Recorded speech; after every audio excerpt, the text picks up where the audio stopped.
Welcome back again, guys. Once again, with another beautiful day of this Lidoma Asia, I believe, Free Fire Max Invitational Series Season 2 to be precise. It is going to be quite amazing to see what happens today because this is day number 5 of the play-ins. My name is Raider, along with me, it's Eagle on Desk, and today we are going to witness another set of 6 beautiful matches in order to see which is the team which is still going to remain on top or something is going to change in the leaderboard. That's what the main call out is all about. Of course, if we talk about today's day, it's going to be very crucial and very important for those teams who are lying, downstairs in the table. But let's see how will they perform out, because if they don't perform today, I don't think they will get another chance, because tomorrow day, I don't think it will be that much doable for those comebacks. I think today is the last day for those teams. But looking at the top teams, well, if you talk about NIGMA Galaxy, Team DRANIX, or Team RHK, well, they are totally on roll, getting those finishes point very phenomenally. And if you look at Team OJ Light as well, they have also got 211 points. And there you go, NIGMA Galaxy 281 points into their favor, and they are totally leading the game. And DRANIX 258, I think they are lagging behind those 23 points. Well, at this point, if we talk about NIGMA Galaxy specifically, they're looking quite good in terms of their lead. Even if DRANIX Esports is going to have a booyah, I believe they won't be able to counter what NIGMA Galaxy has made in this particular matchup. So that's quite interesting to be precise. But all said and done, the major factor is going to count like how far you are actually going to build your synergy and how far you are actually going to gain the points. Because for now, NIGMA Galaxy, even if they are table topper of this play-ins, what they have to do is come back from the scratch in the grand finals. And in the grand finals, I believe a lot of teams are going to showcase their own strength. If we talk about specific teams like VBros, look at that. They have played only 12 matches and 12 more matches are left to be precise. And apart from that, we have quite a few teams like that as well, like ALFAINK. If we talk about that team, they have also got 12 matches left. DEADROW has got 12 matches left. Delta X is having 12 more matches to go with. ONIC ESPORTS is actually having 12 more matches to go with. So there is actually a very high tussle to be precise, and things can change for them, to be honest. And eventually, if the change comes, then it would be quite lovely to be precise to watch out that how far these situations will be getting carried over.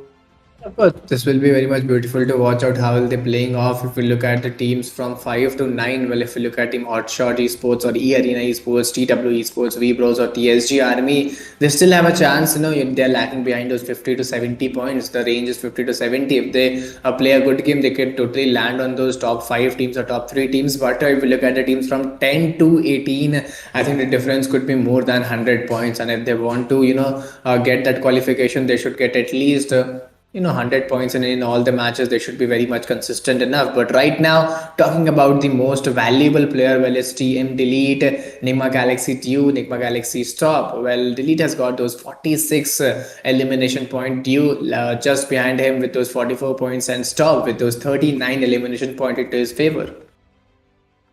Already setting up a marker coming from Mafia's corner. That's Delete. 46 amazing eliminations makes him the MVP. And why is it important to become an MVP? Let me remind you guys that becoming an MVP will grant you another set of $50. That would be amazing. But for now, if we talk about the performance graph, as you can see that the yellow bar is actually going to indicate the total points they have attained, and the black one is going to indicate the kill points. If we talk about NIGMA Galaxy, there's a beautiful consistency along with DRANIX as well. And every single team is trying to be consistent in terms of their total points and their kill points as well. They're trying their level best to be synergized in terms of their strategy, and it can help them quite a bit.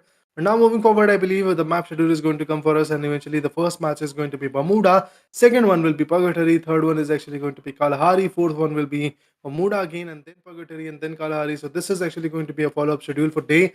So six beautiful matches, six beautiful chances for these teams to actually play with. But meanwhile, if I talk about the group schedule, if I'm not wrong, today's group schedule is going to be Group B and C, because on 14th there was a festival, so that is why the stream was off. The tournament was called off for that particular day. But those matches which were supposed to happen on 14th are postponed to be precise for this day.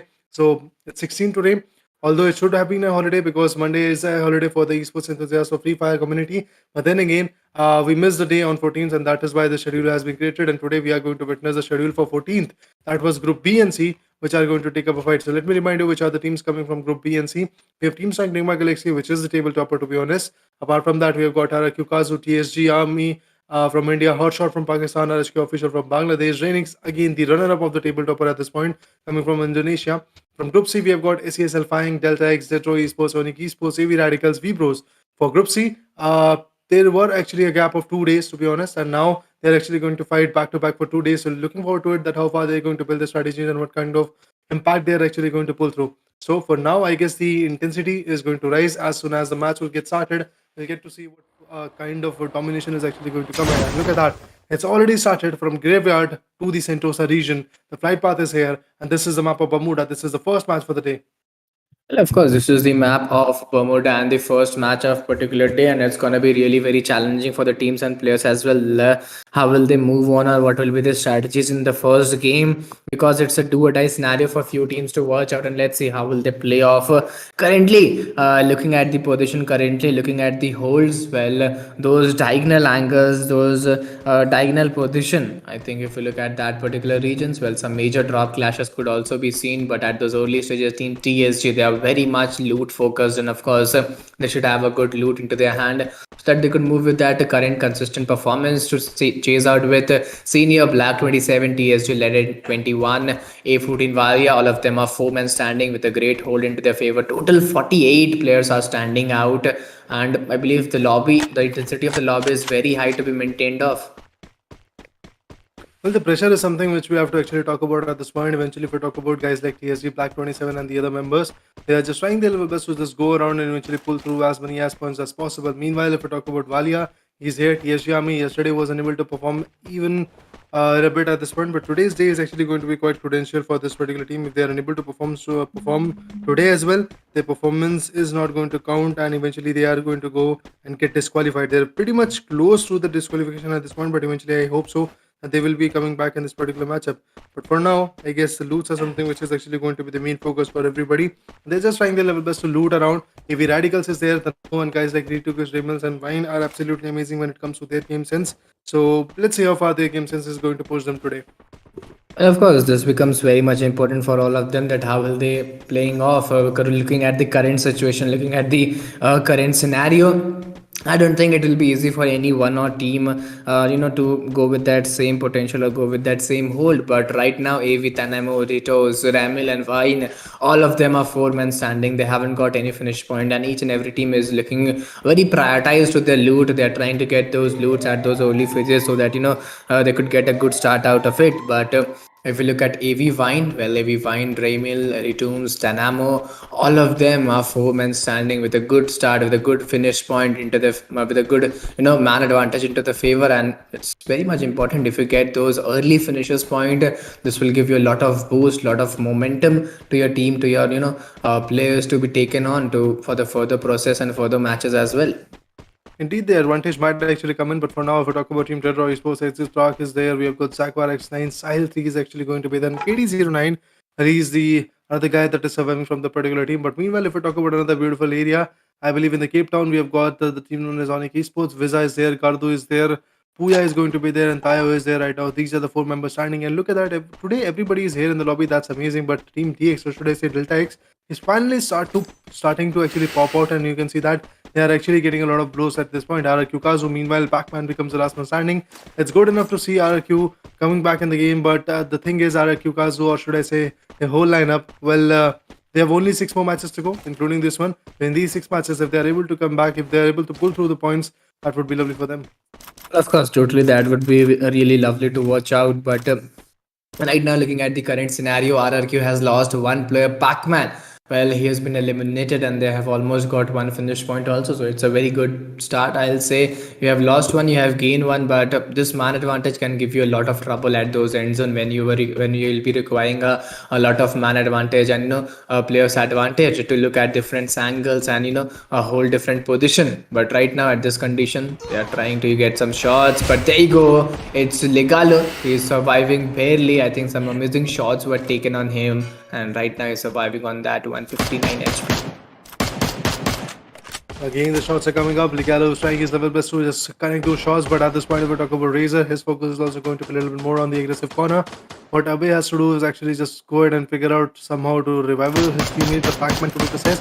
Pac-Man would be back in the lobby. It would be absolutely lovely. But for now, if we talk about the backfoot regions, I guess they have to fall back. Eventually, you can see that Abe is having a different kind of carnage, a different kind of angle to be precise, but the shots are coming up and that's absolutely amazing. The shots are getting connected. Ligalo is actually trying his level best to just connect those shots, and he's actually doing so. Meanwhile, another knockout comes in. It's Razor who is going to put one down, and that's an easy elimination coming from the corner. RHK official is under trouble right now, and that's what RRQ wanted to get, because today all they have to actually do is gain as many as finishes as possible so that they can actually bring back the glory for the team. Otherwise, their disqualification is pretty much near. But now if I talk about the live location, you can already see in the live location that there are quite a few areas where the fight might actually come in. But before that, ONIC Esports is looting in the Cape Town. Deltax is in the Bullseye. If we talk about Vibros, they are in the Graveyard region. If we talk about DEADROW Esports, they are in the Sentosa region. NIGMA Galaxy is looting the Pochinok. AVR is actually in the hangar. That means AV Radicals, to be honest. RHK official in the Clock Tower. And same goes for this team particularly, which is in front of us. But look at that. HOTSHOT have already been eliminated. That's a very early loss for that particular team. Well, of course. Team Hotshot, if we talk about this particular team, in overall standing, they were lying around those 5th or 6th position, and elimination at this point of game, at this particular day, you should get a good comeback out of the first match. If you get a good comeback, I totally agree that teams and players will get a lot of confidence and a lot of boost in the particular match and particular day as well. But NIGMA Galaxy, they are totally at those table toppers. There would be no pressure on this particular team, but yes, a positive pressure would also always be in a team that you should handle those man advantages very carefully. You should maintain that consistency of first position, because they are leading with those 23 points apart from team DRANIX Esports, where they are lagging behind 23 points at those second position. So yes, it could be really very challenging and very fruitful for the teams. But looking at team DX, well, Devon, Bishop, Fox and Heaven, all of them, well, they are 3 men standing and have got those 2 finishes point. So yeah, cheeky start to be taken off. The picks are coming up for sure. Bishop on the back corner is actually trying to figure out that what is possible at this moment, and eventually if we talk about the drops, well, they are also there. Bishop is actually going to recall his teammate that is going to be down 125. That is absolutely amazing. The revival is actually going to be on point from the corner. Well, let's see how far they will be able to push through, and eventually what kind of energy and should I say synergy is going to get built from the corner as well. Top 125 finally is back in the game. Bishop is there on the back foot. Foxen is actually going to be there. Heaven on the other corner is also getting taken down. But now the shots are getting corrected. Let's see how his a beautiful launcher is going to work for him. But yes, that one is back in the game. That will be actually a very fruitful approach for this particular team. 43 players are surviving. Only one elimination coming from this guy's corner, that is Heaven. But they are just trying their level best to figure it around and eventually go for more and more blows. They are pretty much close to the Paradise region, which is actually going to give them the kind of advantage that is required. But now the shots are coming up. Riverside is the area where the fights are actually coming up. So in the mill region, I believe there are quite a few people who are trying to tag them apart. Of course, in the mill regions, around those mill regions, we could see a lot of challenges, a lot of chaos to be watched out. But currently, looking at the current scenario, I totally agree this could be really challenging for the team. Team DRANIX at those early phases, they're again trying to create some buffer. 44 players are standing out, and a lot of recalls could be seen in the past 1 or 2 minutes. But looking at the death board, only team HOTSHOT has been eliminated. Team DX, well, they have got 5 finishes point. Team SES, they have got those 2 finishes point. RRQ, they have got those 3 finishes point. So yes, a pretty good start by few teams. But Team SEX, well, they're not looking that strong enough. Right now, they're almost on the verge of losing 2 players. And there you go, some amazing shots have been taken down. Again, one more player is taken down. Gedei, and now being that solo player standing for the team, the Lone Ranger, the Survivor. Let's see what he'll do. Falling back and getting those place point for the team, I think is only the last option left out. When you want to actually give them those points, what you have to do is just eventually figure out from where you can actually pull through and gain those amazing points, and that's what these guys are trying to do. NIGMA Galaxy on the other corner is actually going to be the team which have already secured 1 frag. Same goes for DRANIX esports as well. ALFAINK on the other corner has to actually pull through a lot of beautiful insights. ALFAINK is a very beautiful team, to be precise, a very strategic team. And then again, they are remaining at the 10th position, which is not a good position in the leaderboard. So what they have to do is just pull through, gain a lot of points, and that would actually give them a lot of bump in this particular fight. So for that, I'm just waiting. For that, I'm just trying to figure out that what they will do. And meanwhile, DEADROW esports has been eliminated. Well, again, a big loss coming in the lobby. Well, of course, again, a big loss could be seen in the lobby, and yes, this could be really challenging to watch out. This could be really very struggling to maintain out. But right now, looking at Team NIGMA Galaxy, well, they are 4 men standing with those 5 finishes point. Talking about Team RRK, well, today is the day when they have to perform. There's no other option left out apart from giving a great performance for the teams, for the players, and for the audience as well. And yes, right now they're 4 men with the 4 man strong advantage. They haven't got any finish point yet, but very soon I'm pretty much they could be delivering a great performance to be watched out. But to the other end, Team RRQ and Team VBros both have got 3 finishes point. Team TX, in fact, they have got those 5 finishes point. So yes, a domination performance has been witnessed out, and I believe if they maintain the same consistency, I think that could be totally challenging. But looking towards Team NIGMA Galaxy, if we look at this particular team, well, I believe they are on the lead and still they are maintaining the consistency. I think if they go with that same consistency, it will be very much difficult for the teams to win this tournament. Well, indeed, the consistency is something which is actually going to help them quite a bit. But for now, if we talk about TSG, they are trying to actually just figure out a location from which they can reside on. I believe Riverside is actually going to be the area, but look at that, how close the enemies are. Now finally they are starting to pop out some good shots, and these shots can actually help them quite a bit. But the beautiful knockout follows up. That was a woodpecker knockout. That was absolutely amazing, if I'm not wrong. WB's poison have also been finished off. DRANIX is also trying their level best, but DRANIX is actually getting countered quite a bit. It's TSG army which is trying to put down Team DRANIX. That's absolutely amazing. If DRANIX is completely going to get finished off, that will be a very good, should I say, advantage for teams like TSG. But the domination comes in. It's NIGMA Galaxy, which is having 5 amazing kills. I mean, that's what they wanted to have. Of course, so yes, they have got a pretty good start. Onto the other end, if we look at Team AV, well, I think they're also waiting on, they're also going on with that same strategies and same momentum, yet they haven't got any finish points. So yes, it could be really very challenging and very troubling for the teams, very troubling for the players. But I agree, if you go with that same momentum or same flow, a lot of challenges could be created. But similarly, later on to the other end, Vine moving around those railings, finally it would be taken down, and you should be very alert at this momentum. Finally is down. Vine and Remil both have been down. It's the Toons now being that solo player standing for the team, the Lone Ranger. Let's see how he play off, getting those early knocks at this point of time. I think a game-changing mode could be turned on. For now, Heavy Radicals, they're trying their level best to outperform, but eventually they're outside the free zone. Now they are connecting some good shots.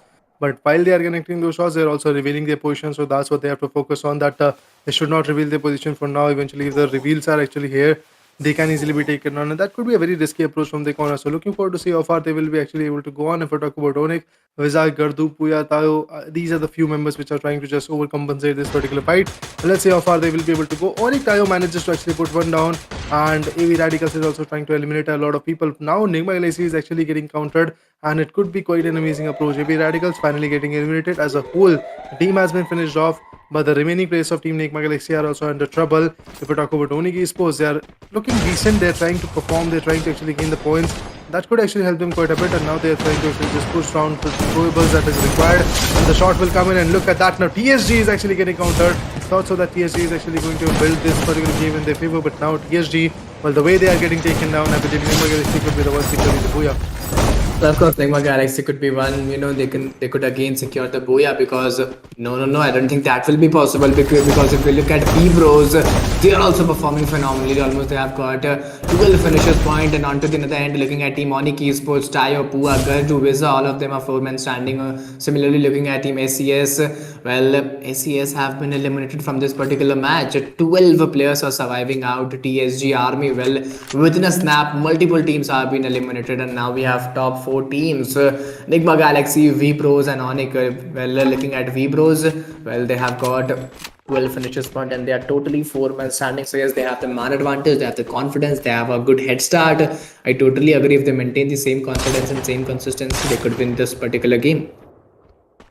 Well, indeed, it is possible at this point, but eventually, let's see how much more possibilities these guys are actually going to build, because 12 is the right amount of play that we are actually looking at. But look at that, the zone is getting countered quite a bit. Riverside is the area from where the zone got converted, and now it is in the mill region, and it is pretty much outside the mill region, because at this point, if we talk about the edges, that's what is actually going to get confronted. Rohit is there from V Bros. We have got Prabhu, we have got Drago GRC, we have got Poison Team. V Bros is looking keen on actually having the Booyah in the favor. Nigma Galaxy meanwhile on the back foot is already getting countered, but look at that, some shots are coming from it's ONIC Esports, who is trying to be chaotic. Two good member from V Bros have already been destroyed. That's the sad side to watch. Look at that, more and more throwables getting appointed. These throwables will not help them a lot. And now it's all about Rohit, the last one standing of his team particularly. He's also going to go down. That's an amazing approach coming from Team ONIC Esports.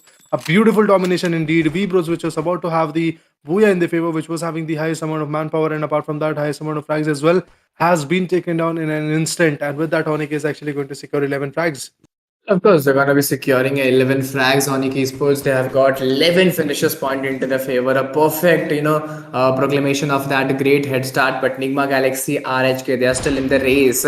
Top three teams, top eight alive players. This could be really, really very challenging and very fruitful for each and every team. But I believe the man advantage is totally in the favor of ONIC Esports, and there's a high probability chances that this team could, have a great win here. But let's see how will they move on. And finally, if I'm not wrong, we are on the top two teams or top three teams.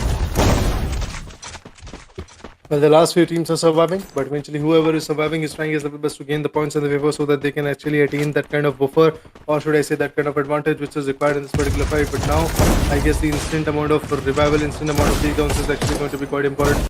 But let's see how far this importance is actually going to get built. The Booyah comes in, and with that, another beautiful takedown coming from the teams, and beautiful Booyah will actually help them quite a bit. And let's see what happens in the leaderboard as well. The overall standing is something which is going to provide us the insight. But yes, ONIC Esports, after doing this kind of amazing supporting and amazing fragging as well, they have clearly secured another beautiful chance of having the qualifications in their favor. Well, of course, they had a beautiful, Booyah in the first game of, or do or die day. Well, particularly if we talk about this team, they got a pretty good start to be maintained Right. off. And now the question is that Raider, will they able to maintain that same consistency? And if we talk about Nigma Galaxy, well, they also got a good finish point and a good game out of this, because they were also having 8 finishes point and they were almost on top 3. So yes, they also played well, but teams had, downstairs in the points table. I don't think they will be able to come back in that day, because there's still 5 matches remaining. Anything can happen, but from the first particular match, I don't think they have showed something extra to us. Indeed, they have to build their strategies. Indeed, they have to come back even stronger at this point. But that comeback will come in for sure. I believe we can wait for them a little bit longer, and then eventually the comeback might actually come in. So I'm actually waiting for that and counting on Yep. the perspective that these kind of, let's say, situations will be a little bit more favorable for the team as far as the matches are concerned. 5 more matches to go today, and after that, I guess we are witnessing the fifth day, to be precise. It is actually going to end soon enough. But before that, let's see what happens eventually in the perspective of the fights. Nigma Galaxy looked quite decent, although they are unable to have the Booyah in their favor. But then again, they were consistent in terms of their approach, and I believe that approach is going to help them to be consistent. Teams like DRANIX Force went out quite early, so that is actually going to be another big loss for them. But the people who are actually on the live chat are supporting teams like OG, teams like World of Battle. But at this point, if I'm not wrong, Team World of Battle and OG, both of them are representing Group A, and they are not present today. So Group A's match is going to be tomorrow. And meanwhile, if you can actually support it, that would be lovely. You keep on supporting, guys. That would be absolutely amazing. But yeah, eventually, if we talk about the Booyah ONIC Esports, the team coming from another beautiful region, I believe the region is Indonesia, from where this particular team is hailing from, and it is actually looking quite well. The runner-ups are from Indonesia. The 10th position team is on Indonesia, and ONIC Esports, the one which actually secured the Booyah, is also from Indonesia. This shows and a beautiful set of talent is actually coming from the corner. So let's see how far the talent is going to get built, how many points they are actually going to have in their favor in the next upcoming 5 matches to be precise for the day. Well, of course, this becomes very much important for each of us and for the teams as well, that how would be they performing out. But right now, looking at the current condition, well, there are few teams. Well, if we talk about ONIC Esports, HOTSHOT, DRANIX Esports, and NIGMA Galaxy, I think they're performing totally very great to move on with. But at the same scenarios, at the other end, the teams had those downside. I think this is not easy for them. The players are not allowing the teams at those upper stage and not allowing them to get that chase or to get that momentum on the top 5 or top 10 teams. So it's going to be very much difficult for them as well. But very soon we will be going towards the most valuable player of the particular match, as well as match standings as well. Indeed, first of all, when we get that kind of perspective in our favor, then we can actually read out how much more of an impact was actually there from the corner. Apart from that, teams like NIGMA Galaxy are looking decent. RRQ KAZU in this particular matchup, they were present after not even being able to present yesterday. So now they are back in the game. They are playing their, I believe, last 5 matches to be precise in the next upcoming 5 matches. And in these 5 matches, all they have to do is just be consistent and eventually gain as many as points as possible. Then only their qualification is actually going to be somewhere near. Otherwise, things won't be that fruitful for the team, and eventually they might actually go out of the equation. They might actually get disqualified as well, because we all know, as per the schedule, only the top 9 teams are going to get qualified from the particular playing stage. And after that, if I talk about the grand finals, and that the rest remaining teams are actually going to be invited as an underdog team to be precise. And apart from that, one fan favorite team is also going to come in. So these are the few minute details that I wanted to tell you guys at this point. But eventually, if we talk about RRQ KAZU standing in the leaderboard, well, they are standing way too low. Well, they are standing at hashtag 16. Well, they have to climb a lot. The number of points that they have actually is about 106 points in their favor. And specifically, I believe the loss of yesterday is actually going to be quite big for them, because yesterday they were not present in the lobby, and that loss will be detrimental for the team. Apart from that, I just hope so. Fingers crossed that they will be able to come back even stronger. If we talk about teams like OG Elite and quite a few teams which are from Group A, all of the matches from Group A's corner are almost over, because just 6 more matches to go for them. Another huge insight that I would love to actually give you guys is that Group B's final day is this. I mean, today's day is the final day for the Group B, because today, if they are able to perform, I guess that could be it. Just 5 more matches from the corner. 19 matches have been passed for Group B, and we earlier talked about it, that from the start of the play-ins, what every team is going to get is 24 matches. From 24 matches, 19 matches are over for Group B, 18 matches are over for Group A, and for Group C, I believe there are quite a few matches are left. I believe there are 11 matches are left at this point, so they have a huge chance to even come back quite stronger. And the teams which are actually going to represent Group B are going to just sit back and watch out themselves getting disqualified, because it could be quite possible that the disqualification might actually come for the teams coming from Group B, like TSG Army, or should I say RRQ KAZU, Hotshot, even RHK Official. Even though if they are able to qualify themselves today, what if tomorrow Group A, somebody from Group A or somebody from Group C is easily going to climb back in the leaderboard. That is why these teams, to be precise, in the next 5 matches have to do every single thing that is possible in their favor to actually come back even stronger. One team that has pretty much qualified, I believe 2 teams to be precise, are going to be DRANIX and NIGMA Galaxy, because they're on the top of the leaderboard and there is nobody who is ranking them down. There is not even a single possibility that 11 matches that you are in 11 matches that you are going to push them out of the top 9 teams. So I believe these 2 teams are going to be quite happy, even if they are going to miss the next 5 matches. They're for sure going to get qualified, but eventually they just want to maintain their meta, because from day after tomorrow, what you will see is going to be the grand finals. Well, of course, in finals you just need to be get that qualification and go for the grand finals. But in the grand finals, you don't need that qualification. You need that winner tag at least on top 2 or top 3, so that you can get that prize pool and other things as well. But looking at today's condition, as you said, it is totally dependent on other teams at the top as well. But talking about ONIC Esports, they have got those 27. Points into their favor, and I think this was totally fantastic by the team. Vibros 19 points, Nigma Galaxy 15, TSG Army 10, Delta X Esports 10, RHK Official 9, SES 7, AV Radical 6, RRQ KAZU 12, 4, DRANIX Esports again 3, HOTSHOT Esports 0, and DEADROW Esports 0. So yes, a few teams got a pretty good start, but until the other end, a few teams were unable to get that start and get that momentum particularly. But looking at the condition now, I think it really could be challenging in the other matches, in the further matches, because I don't think there's going to be that easy for the teams and for the players. indeed the table will change very soon. That impact that we are talking about is also going to change very soon. We're looking forward to it. How far the standings are going to be, how far the strategies to be precise are actually going to get built is going to be another big question coming from my corner. But for now, ONIC Esports having 27 amazing points. Let's see how far they will be able to jump in the whole overall standing. Let me remind you once again that ONIC Esports was residing at 15th position. They are now going to get 27 points as well. And eventually, if we talk about their whole point system that they had was 111. That means 111 plus 27 is going to give them 128 points altogether. And that will actually give them a jump from the particular position of hashtag 15 to hashtag 13 already. So that was actually a very great insight from the corner. But now, the second match, the particular map of Purgatory is actually here, and you can see that the flight path was starting from the golf course and it ended towards the Moth House region. The second map of Purgatory is totally in front of us. So as we can see, a very decent flypath could be witnessed out, starting from those south-western parts of the region and ending towards those northeastern parts of the region. A pretty decent flypath and a pretty decent zone could also be witnessed around. But similarly, onto the other end, if we look towards the first zone formation, well, I don't think this will work a lot. Each and every team will be inside the zone. And talking about the map, well, this is the map of Purgatory, and the map of Purgatory is totally very challenging and totally very disturbing to be maintained out. 36 players are standing out, and let's see the intensity of the lobby, how much will affect the other players and teams. Definitely, we are looking forward to it. That how much more of an intensified fight is actually going to go on. For now, if we talk about Webfeward, is there present in the lobby? If we talk about HOTSHOT, once again they are getting attacked. Look at that. Union 69 is knocked out. Sika is already finished off. Asu.exe is present, but eventually he's also trying to pop out the enemy. But no, it's not going to be that possible. He finds himself in a double trouble. If we talk about HOTSHOT 18 himself, well, he's going to fall back for sure. He wants to completely bail out from the situation so that he can just maybe raise out his teammate, although it's not going to be that easy to be precise. The enemy might be lurking in the close quarter, and if the enemies are actually going to be that close in the circle, it can be quite risky for HOTSHOT to actually survive. He's trying to climb a hill and then maybe actually go for the recall towers. You can already see they are pretty close to him, but eventually things can change.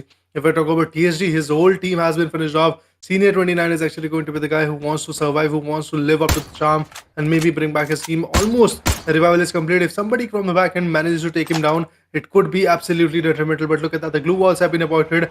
People are pretty much close to this particular area, and these minute shots can be quite risky. But look at that, the shots and the takedowns are coming up. For sure, he's trying his level best to damage out the player, but TSG is back in the game as a whole. Black is there, Legend is there, Valia is there, and everybody from Team TSG is back in the game. Of course, everybody from the team TSG, well, they are totally back in the game. And looking at the current condition, looking at the current momentum, it's going to be really very challenging. There you go, Senior has been spotted. The vehicle explosion could take place right now, and some amazing reflexes have been delivered out. A great source of counter attack has been chased out. But similarly, talking about the live location, well, if we talk about the rotation clashes or drop clashes, Fire Brigade is that region where Team DRW and Team HS are totally in front of each other, and MT Villa is also a region where we could see a drop clash. ONIC Esports and Team TSG, well, they are also very close to each other. So yes, we could see multiple drop clashes at different drop locations. This totally states that teams are totally ready for that engagement, but still the fight haven't take place on that large surface. 33 players are standing out, and in search of finish point, Team TSG is still roaming around. Definitely trying to figure out the beautiful area from which they can fight back, but for now the areas are not coming up. HOTSHOT as a whole is actually back in the game. It's actually quite lovely to see this team coming back in the game. That's absolutely amazing. Campsite is the region where they are. For now, if we talk about TSG, they are also pretty much close to the Golf Course region where Legend has already been finished off. If we talk about DEADROW Esports, for now DEADROW Esports is unable to find any kind of finishes. But yes, if we talk about this specific guy known as Exit Track, he has actually got a frag in his favor. That is absolutely amazing. But on the other corner, if we talk about Jaguar, just trying to figure out as many as routes as possible. I believe the guns are actually going to be quite important. But now he's also trying to take down some good shots. He's got the vending machine. He's actually going to go and purchase a beautiful gun that he wants to actually have in his backpack. Well, of course, obviously, you have to, purchase the guns and purchase the weapon at those early phases. And right now, looking at the current condition, DRW is X-Tiraj, Jaguar 69, Sahil 3, DRW KT09. All of them are four men standing with those great finishes point total 39. If we look at 39 players are standing out, and the DRW, they have got one finish point. So, yes, a pretty decent positive start in this particular game, in this particular match. And map of Purgatory is always very much different for Bermuda. You could see a lot of different things, a lot of different changes. So yeah, you could adapt according to those things, and it could be favorable for some teams. It could be, very easy for few teams, and it could be very difficult for other teams as well. So yes, those teams who aren't able to perform in Bermuda or Kalahari, there's a chance that they could, give a great performance in this particular map. And indeed, we are waiting for those performances to actually come in. But let's see. Looking forward to it. How far they will be able to pull through. Purgatory is going to be the map. But HOTSHOT Esports is about to go down. Look at that. If we talk about Hasu himself, well, his HP is actually going to remain intact at this point. He's actually going to remain intact. All the other members have already been finished off. That's a big loss coming from this particular team. But let's see how far they will be able to push through.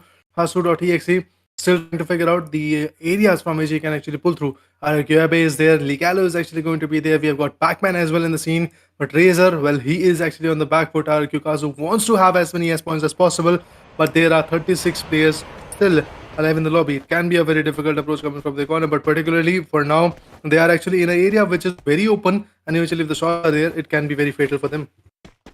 Of course, it can be really very challenging and very crucial for them as well. But right now, 36 players are still standing out. Timara, Kyukazu, Abe, Lekilu, Pac-Man, Razor, all of them are four men standing. They haven't got any finish points still. They are searching for a few finishes, but at those early stages and trying to, get those early knocks, because those early fights at those early phase will give you confidence. But those early fights at those end phase will give you a lot of challenges and a lot of difficulties. So let's see how will they move on, or what will be the results. But on to the other end, WP, Rohit, X-God, Dragon, Poison, all of them are four men standing. They also haven't got any finish points. So different teams, different players. I think commitment are very much same, very much clear. But I think the fights are not taking place right now. Players are going with that slow and steady approaches, and they are putting each and every step with a lot of alertness and a lot of carefulness. Typically looking at the current condition, well, V Bros, this team is finally trying to initiate those fights, and right now it's gonna be really very challenging, gonna really very difficult for them to be chased out. Dragon GRG has been taken down. Some amazing throwables are also being used, and I believe the whole responsibility is onto the shoulder of Drag or DRG. Yeah, DRG is just trying his level best to actually perform and, should I say, gain as many S points as possible. But eventually, when Sabo goes in with the frag, that frag was not able to push him apart. Now he's again going to credit in a beautiful shot. Knockout might actually get followed up, but look at that, one knockout is already there. He's about to get another beautiful knockout, but he gets taken down at the same instant. It seems like that team Rebros are about to fall down, but Prabhu is actually going to be the last man standing. He was remaining at the top. Meanwhile, his teammates are actually just shattered at this point. Drago has been finished off, Poison has been finished off, and Prabhu is completely going to bail out from this situation, because he knows if he stays here, he can be finished off, but the shots are getting connected. It will connect about 2 in the planes, but no, Prabhu is also going to get finished off, and this is Team DEADROW Esports finally coming back in the game. KD09 was finished off, but I believe the recall can be an easy one. Recall is always a chance to be proclaimed out, and right now Team DRW, well, they have also got those 2 finishes point. Right now they have lost 1 player, last 3 players standing for the team. Let's see how will they take down the competition, or how will they take down the this particular match towards the end, because each man advantage and each man disadvantage will cause you a lot of trouble or give you a lot of advantage as well. But right now I think they are very fruitful enough for taking those spans, those melee weapons in their hand, and moving forward towards the zone. Looking at the zone, well, currently they are looking inside the zone, and very soon a new zone formation could challenge you and invite you to get a new area, some new positions. Sahil, he's still moving on, jumping around with his a crucial weapon. Onto the other end, if you look at ONIC Esports, 4 men standing, they have got those 3 finishes point, and yes, this is a very good positive start to be maintained off. Indeed, posing the should I say, Danger at this point is actually going to be the main call out, but let's see how far their danger is actually going to get evolved. If we talk about ONIC esports, they're trying their level best to gain the momentum, but the circle is shrinking, and another circle will shrink in just 28 seconds, so that's not a lot of prime period to actually survive with. But Dew is actually going to be the guy who's actually going to become the MVP. That's amazing. The Mafia is not here present. That is why Team NIGMA can easily come up with some new records, and that's what they're trying to go. But Visa and Gardu taken down. Puya becomes the last man standing. He is the only ray of hope for the team, but it seems like that only esports is about to go down at this particular matchup. In the last one, they were able to get the Booyah, but in this one, they are still struggling to survive. But their struggle is actually becoming surreal. It seems like that their survival is actually going to get impacted by a huge number of fight. Of course, the struggle is going to be impacted by a huge number of fights. Talking about ONIC, well, they're struggling a lot. The challenges are totally been onto themselves. But right now, Puya has been the lone ranger surviving for the team.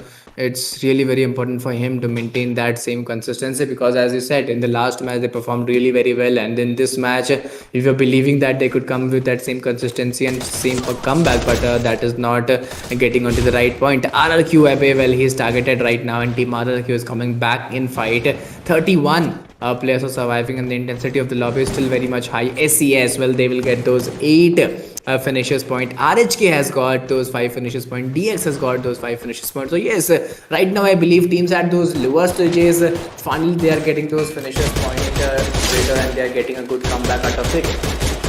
Well, indeed, the picks are coming up. Indeed, the fights are looking quite beautiful at this moment. If we talk about Team RRQ, they're trying their level best to establish the domination which is required. But there is a huge number of players which are still surviving at this point. So Ligalo and his teammates, they have to be vigilant about the fact that they want to pop out the enemy. It can be coming up as a backlash for them. When they want to take down the shots, they can easily be revealed as well. Those shots can be very detrimental for the team. But meanwhile, look at that outside the play zone. There are quite a few players whom they want to tag in. But look at that, Ligero gets taken down. That's what I was worried about. And if you are actually trying to take down the enemy, just make sure that you are not the one who is actually going to get taken down. Razor, he's coming in the close quarter. He is actually going to pull through some nades. Well, these nades are actually going to be quite critical, and it can actually pop out quite a few enemy. And look at that, the shots are coming up, and the beautiful knockout comes in. DEADROW esports meanwhile gets eliminated. The one who eliminated ONIC esports is also getting eliminated at this moment. So seems like that at this point RRQ KAZU is also going to be on, but Delta X meanwhile also gets eliminated. The small circle, a lot of teams are getting shattered. Of course, a lot of teams are getting shattered right now, and yes, this could be really very challenging and really very struggling for the teams and players as well. NIGMA Galaxy, well, they have got finally got those 5 finishes point, and there you go. A lot of consistency is being maintained out. Total surviving team, you look at the current condition, 6 teams are surviving, and we have a good 12 level separate DRANIX, NIGMA Galaxy, and ONIC from these names. Well, RHK, TSG, SEX, RRQ, all of the names are they're at the downstairs of the table, and yes, they're getting a good comeback out of the day. So yes, if they could get a start up with this particular match, I'm pretty much sure the next 4 matches will be very gigantic and very entertaining for this particular team and for our audience as well. Well, indeed, the impact is going to be there for sure. And at this point, you can already see that the fights are looking basic. If we talk about Team DRANIX esports, they're pretty much outside the particular play zone, so they have to just push through and maybe secure the position points. DRANIX and SAS ALFAINK, these are the 2 teams which are having the 4-man power, and along with the 4-man power, they've got a decent amount of, let's say, kills as well. And look at that, another beautiful takedown coming up. RHK official is now getting shattered. Team DRANIX comes up with another beautiful frag for the team, particularly for now. If we talk about their biggest competition, it could be SAS ALFAINK. This could be really very challenging and really very struggling to move on with ONIC esports. They are still moving on. They are still maintaining that same consistency. Almost 3 finishes point has been secured, and there you go. RRQ KAZU, finally they have been eliminated. DRANIX, Mal, Pai, and Aimbot, all of them are 4-man standing. Susana onto the end has been taken down. RHK, well, now being that solo player standing for the team, the whole responsibility is onto his shoulder. Let's see how will they perform out, but right now DRANIX is totally on roll, and I totally agree there's a high probability chances that they could win this particular match. Well, the way they were performing, they're pretty much here to win this and bag out this particular round in their favor. So looking forward to see how far they will be able to do so. The freeze nade goes in. Eventually, it can impact quite a bit. But if I talk about SAS ALFAINK, they're also trying their best to struggle and maybe put the Team DRANIX esports down at the same point. But eventually, it won't be that easy for sure. You can already see SAS ALFAINK have lost quite a few points from their perspective, but they're still struggling. They're still surviving. Some people are outside the play zone. Bara on the other corner manages to just push through into the particular play zone. He's trying to appoint as many as glue walls as possible so that the can actually help him to just reach out to the particular circle which is required. at a higher margin. But now he's going to repatch his first tickets, and apart from that, he's also going to repatch his particular vest, which will help him a lot when it comes to the battle, when it comes to the real wrestle, which is going to be there. If we talk about ACS ALFAINK, they've got a beautiful compound in their favor, which will help them already having the upper hand from the particular perspective. But on the back end, if we talk about Ambot, he's there. DRANIX, he's supposed to be precise, are now changing the angles. They are trying to take a lot of flank, and these flanks might actually help them quite a bit. But Para and his teammates, now they have to push through. Now they have to actually go deeper into the drain and maybe take up a fight. Well, I believe this could be really very challenging. This could be really very struggling for the teams and players as well. A lot of difficulties, a lot of challenges could be maintained out, and I don't think this is gonna be very much easy for them to be secured out. But looking at the current condition, I believe DRANIX, well, they're totally coming with that aggression, some aggressive jump shots, which also be seen. Mal, well, he's having the name in the most valuable player list, so of course he would be delivering the same level of performance what for he is known. But right now, I think the game is totally being clusterized in SCS Bara. Well, he's also there surviving out, and when Mal onto the other end, he's just unstoppable to take on with. He's gaining as many essence as possible. Meanwhile, TSG Army also gets eliminated. It's all about the two teams which are surviving at this point. And look at that. The Booyah comes in. I believe it was Team DRANIX Esports which was able to get the beautiful Booyah. And this advantage will easily bump them a lot in terms of the leaderboard. So absolutely an amazing performance coming from the corner. But looking forward to it and how far they will be able to build this kind of synergy, how far they will be able to actually outperform themselves. And it's absolutely amazing to see this kind of a performance coming up. It's absolutely amazing to see this kind of aggression from the corner particularly coming up. So seems quite unlikely that at this point anybody is going to push them back. But now if we talk about the leaderboard, for now DRANIX Esports is having 258 points from the particular corner, and eventually in this particular matchup we'll have to see how many points they have accumulated in this particular matchup. But then again, it's pretty much clear that DRANIX Esports is also going to be very consistent, and NIGMA Galaxy is not just is not only the single team which is actually having the 4 booyahs. Now DRANIX Esports is also challenging them with the same number of booyahs. They've also secured 4 booyahs. OG Elite on the other back corner secured only 3 booyahs, Mafias with only 2 booyahs, HOTSHOT with only 1. And if we talk about teams like SES ALFAINK, well, they have secured 3 booyahs, but they are still struggling at hashtag 10 position, so that's a bad side to be precise. But TSG Army, if they are actually going to go down, then only I believe Team SES ALFAINK is going to reach out to the particular position of hashtag 9 or hashtag 8 could be actually in their favor, because they're not that far behind if we talk about their comparison in terms of Vibros and TSG Army.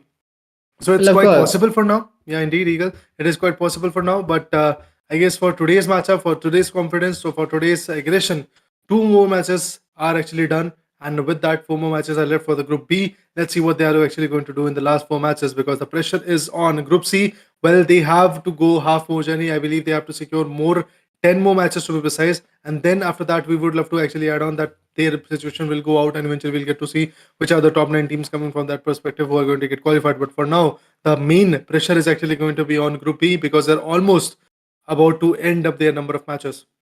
Well, particularly looking at the today's second match at those end zone, we could witness the teams who were almost on the downstairs of the points table. So it was really very challenging for them to maintain the consistency in this particular game. And yes, they maintained for a longer period of time. Though Team DRANIX won the game, I think they were very grateful to watch out. But right now, if they maintain the same consistency, if they maintain the same aura in the other game, in the other matches as well, this could be really challenging to the other teams, because there are still 4 matches remaining, and if they get an average of 12 to 15 points in every game, so I could totally say that the tables could be turned, and tomorrow you also have a chance of 6 another game. So yes, really it could be challenging. And as you said, Group C, they still have those 10 matches remaining. So in 10 matches, if you on an average you get 10 to 12 points, so yes, you could always get those 120 to 150 points in your backpack, and the lead could be covered and you could be qualified. Because here winning the finals is not important, because qualifying for the grand finals becomes very much important for you guys.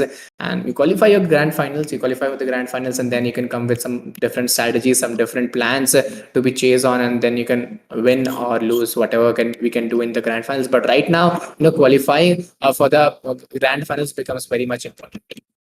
Indeed, it is quite important, but let's see what kind of importance these guys are actually going to push for us. But now, if we talk about also esports, they are looking good at their own position, what they are actually having. But the only team which is having, like, let's say, the best advantage in the top 9 teams is actually going to be Vibros, because they are representing Group C and they played only 14 matches for now and they're close to, should I say, 200 pointers. But Nigma Galaxy and DRANIX Esports are the two teams which are first of all going to touch the 300-point marker, the triple century to be precise. And Nigma Galaxy is going to be the first one to be precise, because if we talk about match number one's performance, that was decent. They had some decent kills in their favor. If we talk about match number two, again they were consistent. In the match number one, they had 15 points. We'll have to see what happens in the match number two as well. Very soon, when the feed will actually come in for us, the score card will actually come for us. Then we'll get to know what kind of impact was there in the particular scorecard. But for now, all we can do is just wait for the next match to get started, which will be the Kalahari one, and it is a map of Red Desert where the map of comeback is actually announced, because that map, particularly after playing two good matches like Purgatory and eventually you have played Bermuda. Bermuda is a classic based match, and eventually if I talk about Purgatory, it is a map where you actually play along the ridges and stuff like that, where you have to actually go ahead and glide through the areas like bridges, where the bridges are actually going to be there, or be the Brasilia region, be the Mothhouse region and stuff like that. So it is actually going to be quite important to see how far Kalahari is actually going to come as a comeback map, because in Kalahari it is a mixture of what Bermuda is all about and what Purgatory is all about, because you have the upper ridges of a refinery in the particular area, you have the particular plains of Bermuda in the particular area. Like if we talk about the Mammoth location in that particular area, the plains are there. Quite a few places are there where the plains are actually going to be there for us. So looking forward to see what happens eventually and how Group B and C are going to compete in the map of Kalahari as well. The insight is going to be there, the fights are going to be there, but the main objective is all about the qualification. Well, of course, the main objective comes for the qualification, and really it could be struggling for the teams and players as well, that how they would be performing or what will be the results. But currently, looking at the current condition, I think map of Kalahari could be map of comebacks for few teams. This map is particularly all about those height advantages, those ridges, those dips. How will they perform out? And this is a slow phase map as compared to the other one, because if we look at this particular game, I think players at those terrains, at those height advantages, at those above the mountains will always have a advantage, always have a plus point, those finishes point and target the enemies very easily. So yes, if you get those early rotation in this particular game, I think it will be very useful and very advantageous for the particular team or particular players.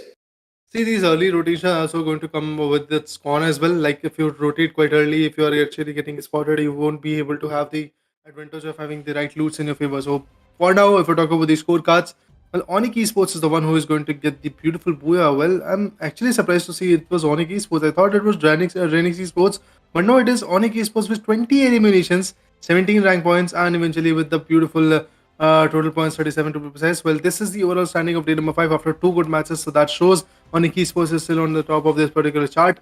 And ONIC Esports had the beautiful booyah in the first match, if you guys remember, but DRANIX Esports was able to secure the booyah in the second one, and that is why they are actually having the total 34 points in the favor. Nigma Galaxy again is very good in terms of their battle. They've secured altogether 26 points in the. We'll be coming back with the game, and if there's any problem on YouTube or on Loco, you can Stream comment बंद हो गई, stream बंद हो गई. on the okay stream. We are back. Okay, so coming back in the match, well, this is the map of Kalahari, the third match of the day. And if we look at the live locations, well, in the live location, we could totally see some major drop. Location could be seen around Council Hall. It's Team HS, Team HOTSHOT versus Team DX. Well, they are totally very close to each other, talking about NIGMA Galaxy. At those early phases, they have lost one player. No, they haven't lost any player. And yes, the intensity of the lobby is almost about 37 players in this particular game. Indeed, the picks are actually going to be quite important. But if we talk about the live location, as you said, that there are quite a few places where the people might actually come up with a clash. Like HOTSHOT is actually very close to Delta X, and there at the particular area of Council Hall, the fight might actually come in. If we talk about the maze where DRANIX Esports and AV Radicals are there, I believe another set of fight might actually come upon us. If we talk about Nigma Galaxy, they're in the Foundation region where there is nobody close to them, but eventually the way Nigma Galaxy plays, they love to actually attack on the enemy as well. Well, of course, they totally love to attack on their enemies, and they totally, love to attack, to show that aggression at those early phases. But talking about Team DX, well, Team DX is also showing a very good gameplay to watch out. Almost, if we look at the current scenarios, well, drop clashes. Let's around Council Hall where we could see drop clashes. 34 players are standing out. Team DX, Diamond. Bishop, Fox, and Heaven, all of them are four men standing. They have got one finish point. So yes, it's a very good start to be maintained off. If you are flying down and at those times, if you get those finishes point, it's a very positive start to be maintained on. Well, the pressure is on, so looking forward to see how far the pressure is going to evolve, how far the synergies are actually going to take a toll at this moment. If we talk about Diamond and Bishop and Fox and Haven, already they've started off quite well. Delta X is just trying to have some good points in their favor. It would be good if they don't lose their SP, if they don't lose their life as well. The area where they actually are, it is very close to Council Hall, and eventually we saw in the Council Hall region, there is another set of team which is close to this particular location, so it can be a very risky approach for the team. But for now, they are surviving, so there is nothing to be worried about. But Retro Esports exit track have actually taken an exit out of the lobby because he has been finished off. So again, a great insight has to be developed from the team as well. Well, of course, a great insight to be developed for the team and for the players as well. Right now, 33 players are standing on. Total one finishes point has already been secured. Aimbot, Susanna, Mal, Pai, all of them are four men standing, getting a great hold out of it. Similarly, Team DRANIX, if I believe if they get a good start today in this match as well, which is almost on the verge of getting, they are on the verge of getting the good start because they have almost got one finish point. They haven't lost any one of the player and they're almost very close to the zone. So yes, this is not very difficult for them, but the map of Kalari, there could be a lot of challenges at any point of the game. At any time you could you could see a lot of difficulties, you could see a lot of challenges to be maintained out. Right now 33 players are standing out, and Pew, Aimbot, Susanna, all of them are four men standing. So let's see how will they move on and what will be the results. Well, indeed, trying to figure out at this point that what kind of result is going to be there is going to be a little bit more premature, but I believe the results will be clear very soon. DRANIX Esports having a beautiful advantage, having 34 points to be precise altogether is absolutely amazing. But now DRANIX Esports have to be confident about the fact that there could be enemy lurking in the shadows. Rivat, Ucho, Blade, and the other guys from Team RHK are back in the game. That shows that Team RHK was able to revive their teammates, and that is absolutely going to help them a lot. Because if the teammates are actually there, if you have the 4-man power, even after getting bashed around, I guess it can help you a lot in terms of securing the points. So that's what these guys are trying to do. Go up ahead, and eventually secure as many as points as possible from their corner. RHK, Mithul, and the other players, they are just trying to figure out from which locations their shots might actually come in. And for now, the grappling hook guns are there. They're trying to travel between into the particular circles. But at this point, if we talk about TSG as well, they are close to the refinery region, if I'm not wrong. They love to play with it. And now they are actually going to have the upper edges in their favor if it is possible. Looking at Team TSG, Senior Black, Legend 21, A14 Valia, all of them are four men standing with a good start to be maintained off, and there you go, some amazing shots have been maintained on. Black 27, Senior 29, Legend 21, A14 Valia, all of them are four men standing. They have already got one finishes point, and some amazing glue balls have also been created out. And there you go, you should have at least those man advantage, those communication and those coordination at this particular time that you should know. You should get those finishes point at those right time. But there you go, some amazing shots have been taken down. TSG Legend, well, I think he's looking very lethal. He totally wants to take this fight and take this momentum into his chance, his favor, and I believe yes, he'll get so. Somehow he'll get two finishes point, and yet this fight is not over. They're again back onto the road. Legend 21 onto the other end has been taken down. As three players standing, well, I think that revival will be possible very soon. But right now, as I already said, map of Kalar is totally map of chaos, totally map of struggles, and yes, a lot of struggles, a lot of challenges could be witnessed on.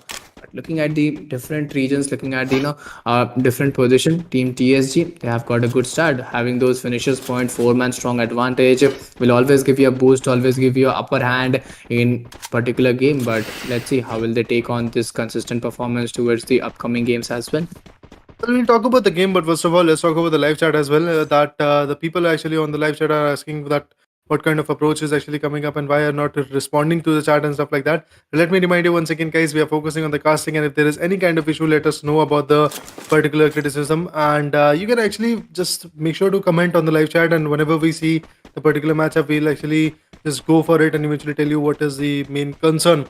For example, if we talk about Salik, he's actually trying to just consult us about the esports scenario at this point. But eventually, guys, if you want to know what kind of esports scenario is coming up or what you can do in the esports region, well, there are a lot of opportunities. Just like us, like you can become a caster, you can actually go for the graphic designing. If you want to become an esports player, then what you have to do is just join the Lidoma's Discord server or follow them on Instagram. They will actually come back with a lot of events, and the games are actually going to be quite different. Like you can actually come back with the Lidoma can actually come back with games like Free Fire, and they can come back with the games like BGMI or PUBG and stuff like that. So whichever game is fruitful for you, whichever game is the game that you want to actually play with, you can actually go with it and eventually exercise your skills, or should I say improve your interesting amenities at this point. But eventually, if we talk about the fights for now, 35 is the right amount of players that we have at this moment. And eventually, if we talk about Team Hotshot, I guess they are still, oh man, they are not surviving. That's a bad one. Hotshot is already eliminated with only one frag, so that's a great loss for Team Hotshot, to be precise. Well, of course, I believe it could be really struggling and challenging for the team. Talking about ONIC, well, they are totally three men standing right now. They haven't got any finish point. They haven't got a start yet. But looking at the finishers point team TSG, well, I'm really surprised to watch this team because this is the first time in this particular phase or this particular day, I'll tell, because from the past day I haven't seen this particular team getting six finishers point, and they are still four men surviving with those man advantage. They have got those six finishers point. This is really very shocking to maintain out. But NIGMA Galaxy have already eliminated team SEX. Well, they have already eliminated, and team HS, well, they are also being eliminated in this particular game. So yes, now we are totally rolling on with those 7 to 8 teams. But with those things, NIGMA Galaxy and DRANIX, both the big names have been eliminated, and we can totally see the domination of team TSG and team RHK as well. They have got six finishes point, four finishes point into their favor with those totally man advantage into their side. And in fact, looking at DRW, well, they're also having those five finishes point with those four men strong advantage. So yes, they're getting a good start. But RRQ, well, this team is also getting a good comeback, five finishes point and three men strong advantage. So I believe a team at those downstairs in the overall standings, I think they're getting a good comeback, Raider. And I believe if they play with that same intensity, same momentum in the upcoming three matches as well, I totally agree that they could get a good overall standings in the point table. Well, I believe getting the overall standings in your favor is actually going to be the main meta, because you want to qualify, because these players want to qualify. Only the top 9 of these 18 teams which are actually competing for now in the playing stage are going to get qualified for the grand final. So what they have to do is just be consistent in terms of the kill points and the placement points that they're going to get, and not fail to join even a single match. But for now, if we talk about the questions, I believe yes, the predictions should be done, and we pros can be aggressive anytime. But the thing is that if the aggression is going to get counter, what if then? I mean, Vibros wants to actually have a lot of points from their particular favor, but they are also getting attacked, they are also getting backlash at this point, so things can change quite dynamically for the team. AV Tanamo on the other corner managed to back out, managed to push down another beautiful team, another beautiful player, to be honest. For now, if we talk about Team DRANIX, but they're trying their level best to go around and eventually get as many as bros as possible, although they are failing to do so. But look at that, the glue walls have been appointed from the enemy's perspective. Team DRANIX is for sure easily going to get this one in their favor, and look at that, they've got the knockout, they've got the finish. I believe it was Team ONIC guy who has been diminished at this moment, so that's a great and a lovely insight, to be honest. There is nobody who is going to come back for a revival, or should I say come back for a support for the team. RHK on the other corner manages to eliminate another guy from Team AV. So AV Radicals are also under a lot of pressure. But at this point, make sure to actually tell us what your prediction is all about in this particular matchup. Who is going to get the booyah? For Fired Gaming, I believe the prediction is that the booyah is actually going to go in the favor of TSG Army. What if some of the team is going to bounce back in that particular perspective? Because you can already see that the circle, well, it is coming up close to the refinery region and foundation region.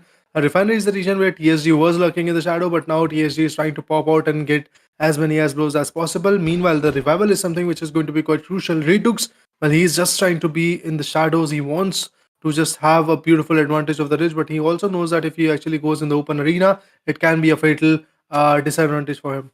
Well, of course, this could be really challenging to play at this particular time. Total 22 players are surviving out. One finishes point has been already secured by the players, has already secured by the teams. But AV retunes, there's a chance to recall the players, but I don't think this will be that easy or that slow to be chased out. But right now, DRW, well, they have got those two finishes point, almost surviving on those top 20 alive players. Looking very challenging, very aggressive for opponents. But right now, they're very calm and composed into their favor. Some amazing knocks, some amazing shots have been taken down. Glue wall is being broke down, and there you go. It's almost three players in front of him. Will he able to take that? This is very important to chase on with. RRQ, we need those things. Finally, RRQ will be eliminated. Jaguar, finally, he is also down. So multiple fights as multiple different region is taken on, and the responsibility is now on Extract and Scratch and Sahil. Well, the responsibility has to be traveled up. They have to actually bounce back at this moment. But Sahil is actually going to become the last man standing of the team. He goes in for the revival. The needs are coming up. These needs are actually going to be quite chaotic. One good need, and eventually the whole team could be shattering down. But no, they are going to survive. That's lovely. Their survival is actually going to be back in the game. And Hacker is on the live chat who is saying, "Welcome back." Well, we are going to welcome you back, bro. And make sure to actually like the stream as well. And if there is any kind of issue, let us know about it. Vibros on the other corner is actually going to be aggressive, as you were talking about Fire Gaming. The aggression is working out for Team Vibros, and AV Radicals on the back end corner has been finished off. That means 3-2s have been taken down, completely been finished off. And that's a bad one to be precise for AV Radicals, because today AV Radicals is not even able to come back and showcase the strength as they were showcasing yesterday. But for now, if we talk about the glue walls, look at that. A number of glue walls have been appointed on that northern eastern region. But now the shots are coming up. DRW's Sahil and Xrak, if we talk about that particular team, they're also getting finished off. It seems like that very soon DRW might actually get eliminated. And yes, Team DEADROW Esports have been taken down. Meanwhile, the glue walls are actually coming up as in support for the enemy. But that support system is not going to work out for now. Vibros is actually being very consistent, although the only team which is actually going to be that's not chaotic, or should I say, in front of them is actually going to be the team known as Delta X, because they have also secured the 4-man power. Meanwhile, if I want to see what TSG Army is doing, I would love to actually see what kind of decimation TSG Army is also going to bring, because from TSG's corner, I believe only 1 or 2 members are surviving. But look at that, it seems like that TSG Army is also going to get eliminated, and now it's only a battle between two giants, Vibros versus Team Delta X, and Delta X is having the man advantage. And look at that, I believe already the Booyah comes in for Team Delta X. Well, of course, Team Delta X will get that Booyah into their favor, and that was totally phenomenal to watch out. I think they played very, very slow in the very slow in the process, and they were, very smooth, very calm, very composed to watch out. And finally, with this. Booyah, this will be the end of third match of fifth day, which was totally chaotic to watch out. And what I talk about Kalahari, well, I was telling you that this could be the map of comeback, and finally Delta X is getting that comeback, because I haven't seen this team from the past days. They haven't got any Booyah, and this was the first Booyah of this particular team, Raider, if I'm not wrong. Well, indeed, this is the booyah that was awaited from Delta X's corner. Although it seems like that it is not going to be the first one. But then again, if it is talk about the performance, it was absolutely on point. The way they are actually coming back in the game is something I am quite stoked and excited to see. But let's see how far they will be able to be consistent in terms of this strategy. And if we talk about Delta X, in terms of the leaderboard, in terms of the right calls, in terms of the strategies, I believe shifts were there from their particular perspective. But Delta X still remains at large. Okay, I believe that was the first booyah coming from Delta X's corner. Although Delta X was very consistent in terms of the points that they were actually building. 119 points is already there in the favor. If we talk about the overall standing till day number 4, we are not. I'm not going to talk about the day number 5 at this point, because the day number 5 overall standing is already on the way. So very soon you will get to see that. But eventually, I'm talking about the recap that what they did in the past 3 days is pretty much clear. That the team known as Delta X Esports, they are representing Group C first of all. So that's a great asset for them. 15 matches from their perspective have been played, and out of 15 matches, only one booyah from the corner, and that will actually jump up their position quite a bit in the leaderboard. It could actually go for #10 or #11 in the overall standing. But apart from that, teams like TSG Army are being very consistent. That is absolutely lovely. SES ALFAINK is getting finished quite early, so that is actually going to be quite a worrisome situation for me. But it seems like that in the near future, things might change for them. Of course, in the future, as this is the 3 more matches are remaining, 50% of the day is still remaining. So I totally agree. Yes, this could be really different, and this could be really challenging for their opponents as well. But right now, the teams at the lower stages are coming back, getting decent points, getting average point at least in every match. So yes, there's a chance of competition, and I believe the last day could be really challenging. I was expecting that they could show a good comeback, and they could assure us that they are coming at those top 5 or top 10 teams. But right now they aren't showing a good comeback, but they aren't bad too. So yes, there's a chance tomorrow as well, and yes, a source of entertainment could be seen today in the last 3 and the tomorrow 6 matches as well. quite a few speculations are there. Let's see what kind of speculation is going to get true, and eventually what kind of potential these guys are actually having. For now, if we talk about the potential, but it is quite high. The initiation of this particular fight is quite high, but then again, if we talk about the right callouts, that's what is missing from teams like Nigma Galaxy.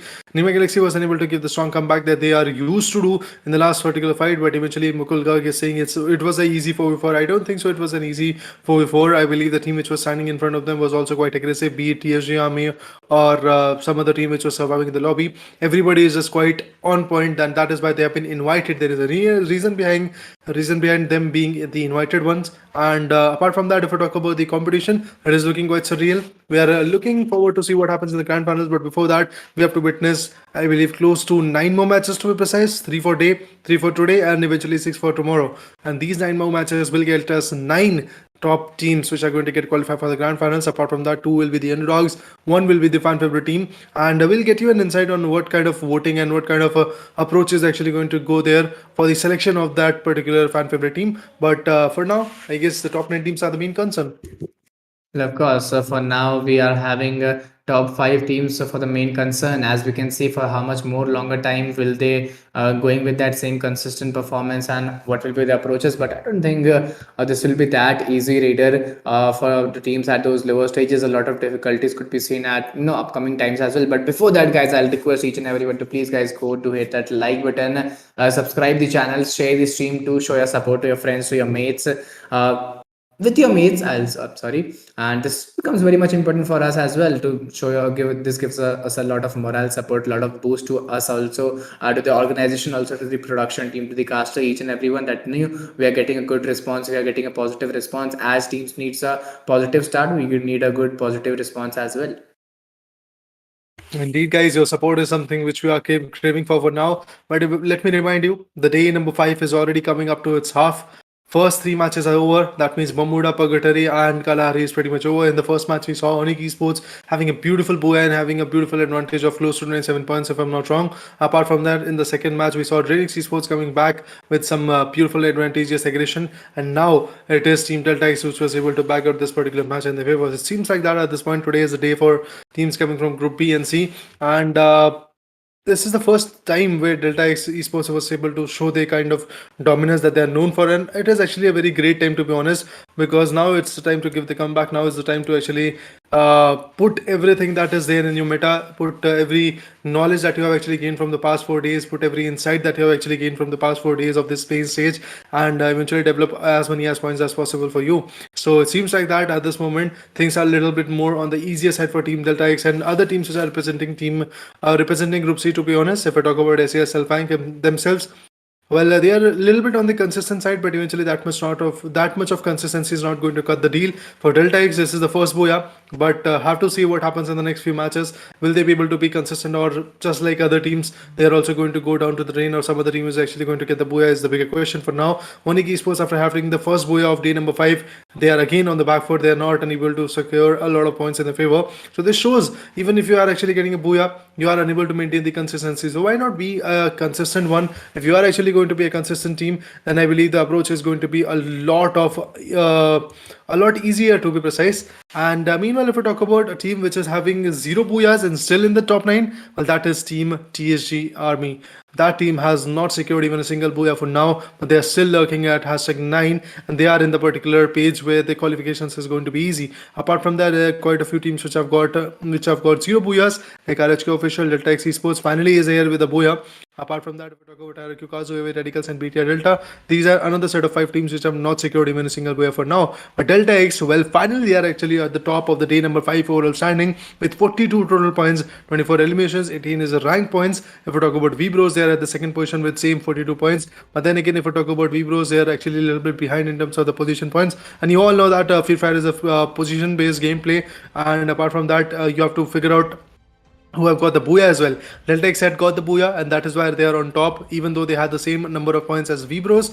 And ONIC Esports are a little bit behind, just lacking behind on only 1 point, and 41 points is what they are actually having. DRANIX Esports 40 points from their corner, TSG Army 38 points, RHK Official 36 points. Seems like that every team wants to be consistent, although NIGMA Galaxy is struggling behind with 29 points, RRQ KAZU with 25, SAS ALFAINK with 25 as well, DEADROW with 23, EV Radicals with 15. But look at HOTSHOT Esports. People are expecting that HOTSHOT Esports will come back with a beautiful booyah, but seems like that at this point they are unable to even stand in the lobby. Of course, it becomes very much difficult. It becomes very much challenging for the teams and players to be maintained on. But right now, looking at the current condition, I think they were having a good hold to be chased on. And yes, this was the good overall points table to watch out. But right now, very soon, we'll be moving towards the another phase, which is the next match, the map of Bermuda again. And yes, there we go, a map of Bermuda. This is the by default map, and yes, the teams could be again coming to by default switch, and they would be playing this very slowly, very steadily with a different mindset again. Well, indeed, that could be the strategy. But for now, let me remind you that the fan favorite voting is something all of you are waiting. But the fan favorite voting is actually going to happen on the Discord. So the Discord link is pretty much given in the DMs, or should I say in the descriptions. Go for it and make sure to actually join the Discord channel so that you can actually get every single update that is required at this point. But now moving up to the fourth match of the day, it's a map of Bermuda, and where Team NIGMA Galaxy is trying to start it off, but NIGMA Galaxy is already getting pressurized. You can already see their knockouts are coming up, and along with that, the follow-up is actually going to be there. Meanwhile, if we're talking about Team AB Radicals, they're also trying to be a little bit more on the chaotic side. Delta X, after having a beautiful boya and being in the top of the leaderboard in the day number 5 overall standing, it seems like that now the struggle might actually rise for this team, because they have set a target on their back, and eventually this target is going to be huge. Vibros on the other corner also have the 42 points, which is pretty much same to what Delta X is actually having. Fox is here, and the other members are actually pretty much close. This is the shipyard region where they're looting, but the loots are not going to cut the deal, and very soon these loots are actually going to be a little bit more on the shaky corner. The vending machines are here, Tilda Fox, everybody is focusing on the loot. DRANIX on the other corner, another consistent team, is struggling around to just survive. NIGMA Galaxy meanwhile manages to go ahead and take down RRQ KAZU's Ligelo. Well, particularly talking about Team DRANIX, well, they have lost those two players and got those two finishes point at those early phases. So I don't think it's a good positive start or a good start to be maintained on. But right now, if you have got those two finishes point, at least you should maintain those man advantages as well. Then it could be a positive one. But right now, it is a balanced start to be chased on. Talking about Team SCS, they are totally 4-man standing and looking very much prioritized at this particular time, and yes, this could be a very favorable moment for this particular team. The intensity of the lobby almost looks like 43 alive players, and yes, this is a very good momentum to be maintained off at those another condition. If we look at the positioning at those another condition, if we look at the momentum, I think this could be really different. But talking about the live locations, well, the live location, I couldn't see any drop clash. Well, at different teams are at those different location, and yes, this is a good start to be maintained off. Teams are avoiding those different teams are avoiding those drop clashes at those early stages. I think they are trying to play slow and steady, which is totally expected in the map of Bermuda. Well, indeed, it is quite an exception. But on the other corner, if we talk about SCS ALFAINK, let's see what happens. DX Bishop, meanwhile, actually tags out another beautiful player. This shows that Team Delta X once again wants to be chaotic on the back foot. But if we talk about the number of people which are surviving is actually 41. This shows that the struggle is for now still coming up. 40 people are surviving in the lobby. Team HOTSHOT is once again getting countered quite a bit. Sika is not even having a right amount of vest, and backpack is also not there from Sika's corner. I believe he's pretty much AFK. But for now, if we talk about Team RHK, well, the 4-man advantage of this team is in the clock tower region. Meanwhile, ONIC esports in the gap down, and would have to see in the live locations that where the clashes might actually rise. But before that, the safe zone is already shrinking. So now the focus of everybody should be actually on the perspective of that particular safe zone. If the shrink is there, things will be a little bit more uncomfortable for these teams. So looking forward to it, that how far of an advantage these teams will be able to build for each other. But if we talk about another beautiful area like a Rimname village, well, in this particular region, RHK official is trying to just loot and maybe actually push even farther to be precise. But the player is here. He's got his gun. The M416 is actually going to be there in the backpack, if I'm not wrong. And apart from that, and the beautiful gun is actually going to be there in the backpack. But let's see what kind of advantage these guys are actually going to get when it comes to the flying power, when it comes to the takedowns, when it comes to the, should I say, takedowns. So let's see what will be the potential and what will be the flagging power, as you said. But right now, looking at Team RHK, they're totally 4-man strong, rotating in different vehicles and getting those different regions into their tackle. But right now, Team AV, they have lost their one players. Team TRW, they are totally 4-man standing. They haven't got any finish point. They haven't got any momentum, I believe. this could be really difficult. This could be really challenging to be maintained out. But Jaguar, he's still waiting. He's still, getting that slow and steady approach. I think he's offline for a period of time. Yes, he's offline, and Sahil is totally utilizing this zip line to cross the zone and get onto the another region. 39 players could be seen active right now, and a UAV has been deployed as well. Safe zone will shrink very soon, and you should get into the areas, into the a safe zone as fast as possible. Yeah, indeed, the fights are actually looking quite on point. The takedowns are something which is going to be quite mesmerizing for me. But if we talk about Exit Raj, well, he's actually on the back foot. Jaguar X9 is actually going to be there. Sahil is actually going to survive. But honestly speaking, if I talk about the takedowns, I guess that is the angle, that is the meta that we want to actually explore for now. Let's see what kind of meta these guys are actually going to push through. If I talk about areas like Kota, well, in this particular region, DEADROW Esports is looking good enough. There is one member from DEADROW Esports that has got the particular vehicle which is actually helping him to just should I say rotate. Kotatua is going to be the region from where the zone is shrinking, but before that they have to actually loot it out and eventually go as far as possible. But Gardu also gets taken down from the back foot. That shows that ONIC Esports is under trouble. Visa and Tayo are actually going to be the last two remaining players. I believe the focus should be that they are actually just going to go on and eventually recall their teammate or revive their teammate, to be precise. HOTSHOT, DRANIX Esports, AVR, these are the three teams which are surviving with a single manpower. That's a big loss for these three teams. But then again, if the revival is actually going to be there, nothing is actually going to come up as a loss. But now they are actually just going to repass their first sectors and stuff like that, so that it will help them to maybe perform even stronger. RRQ, after losing away, is still struggling a little bit outside the play zones. The mill region is actually on the focus. VBros, if we talk about this particular team, they're also pretty much close to another beautiful area like Graveyard is actually on the close quarters. So in that particular area, might be possible that the fights will actually come in. Well, of course, there's a high probability chances that these fight could, must come in and take a different load onto those possibilities. But right now, WB Rohit, Prabhu X God, WB Track, Uchi, and Poison, all of them are four men standing. They have got one finish point. They're totally rolling on. Right now, 36 players are surviving out. And if we look at Death Board, according to Death Board, almost 7 to 8 players could be seen. I'm sorry, 7 to 8 teams could be seen totally with those ban advantage. And there are few teams so in the downside like Team HS, Team DRANIX, Team AVR, Team ONIC, and Team RRQ. Well, RRQ is having 3-man strong advantage, but Team AVR, well, they are also having a 4-man strong advantage, and Team ONIC, Team DRANIX, and Team HOTSHOT, they are having just single player alive for the team. Team VBros, well, looking at this particular team, they have got those 2 finishes point to the favor. Team TX, they have got 3 finishes point, and a pretty good start has been maintained out. So yes, 39 players in the lobby, and a lot of trouble, a lot of chaos could be created out. Well, I believe chaos is just going to be the byproduct of what is about to happen at this moment. Eventually, if I talk about the insightful matches, I guess it's going to be a little bit more critical for these guys to just outperform each other and maybe come back even stronger. For now, the competition is just going to evolve. Delta X is looking good. They are trying to be a little bit more decent on the particular pacifistic fight. But I guess the callouts are going to be pretty much similar, that let's just go aggressive, let's just go and get as many S points as possible. But meanwhile, the struggle is something which is going to be quite critical. You can already see that the impact is coming from the lobby. The guys which are surviving are actually going to be like Delta X, but 38 members are surviving. That means in this particular matchup, the critical fights are not going to be that much aggressive, which shows that the momentum is a little bit on the slower corner in this particular matchup.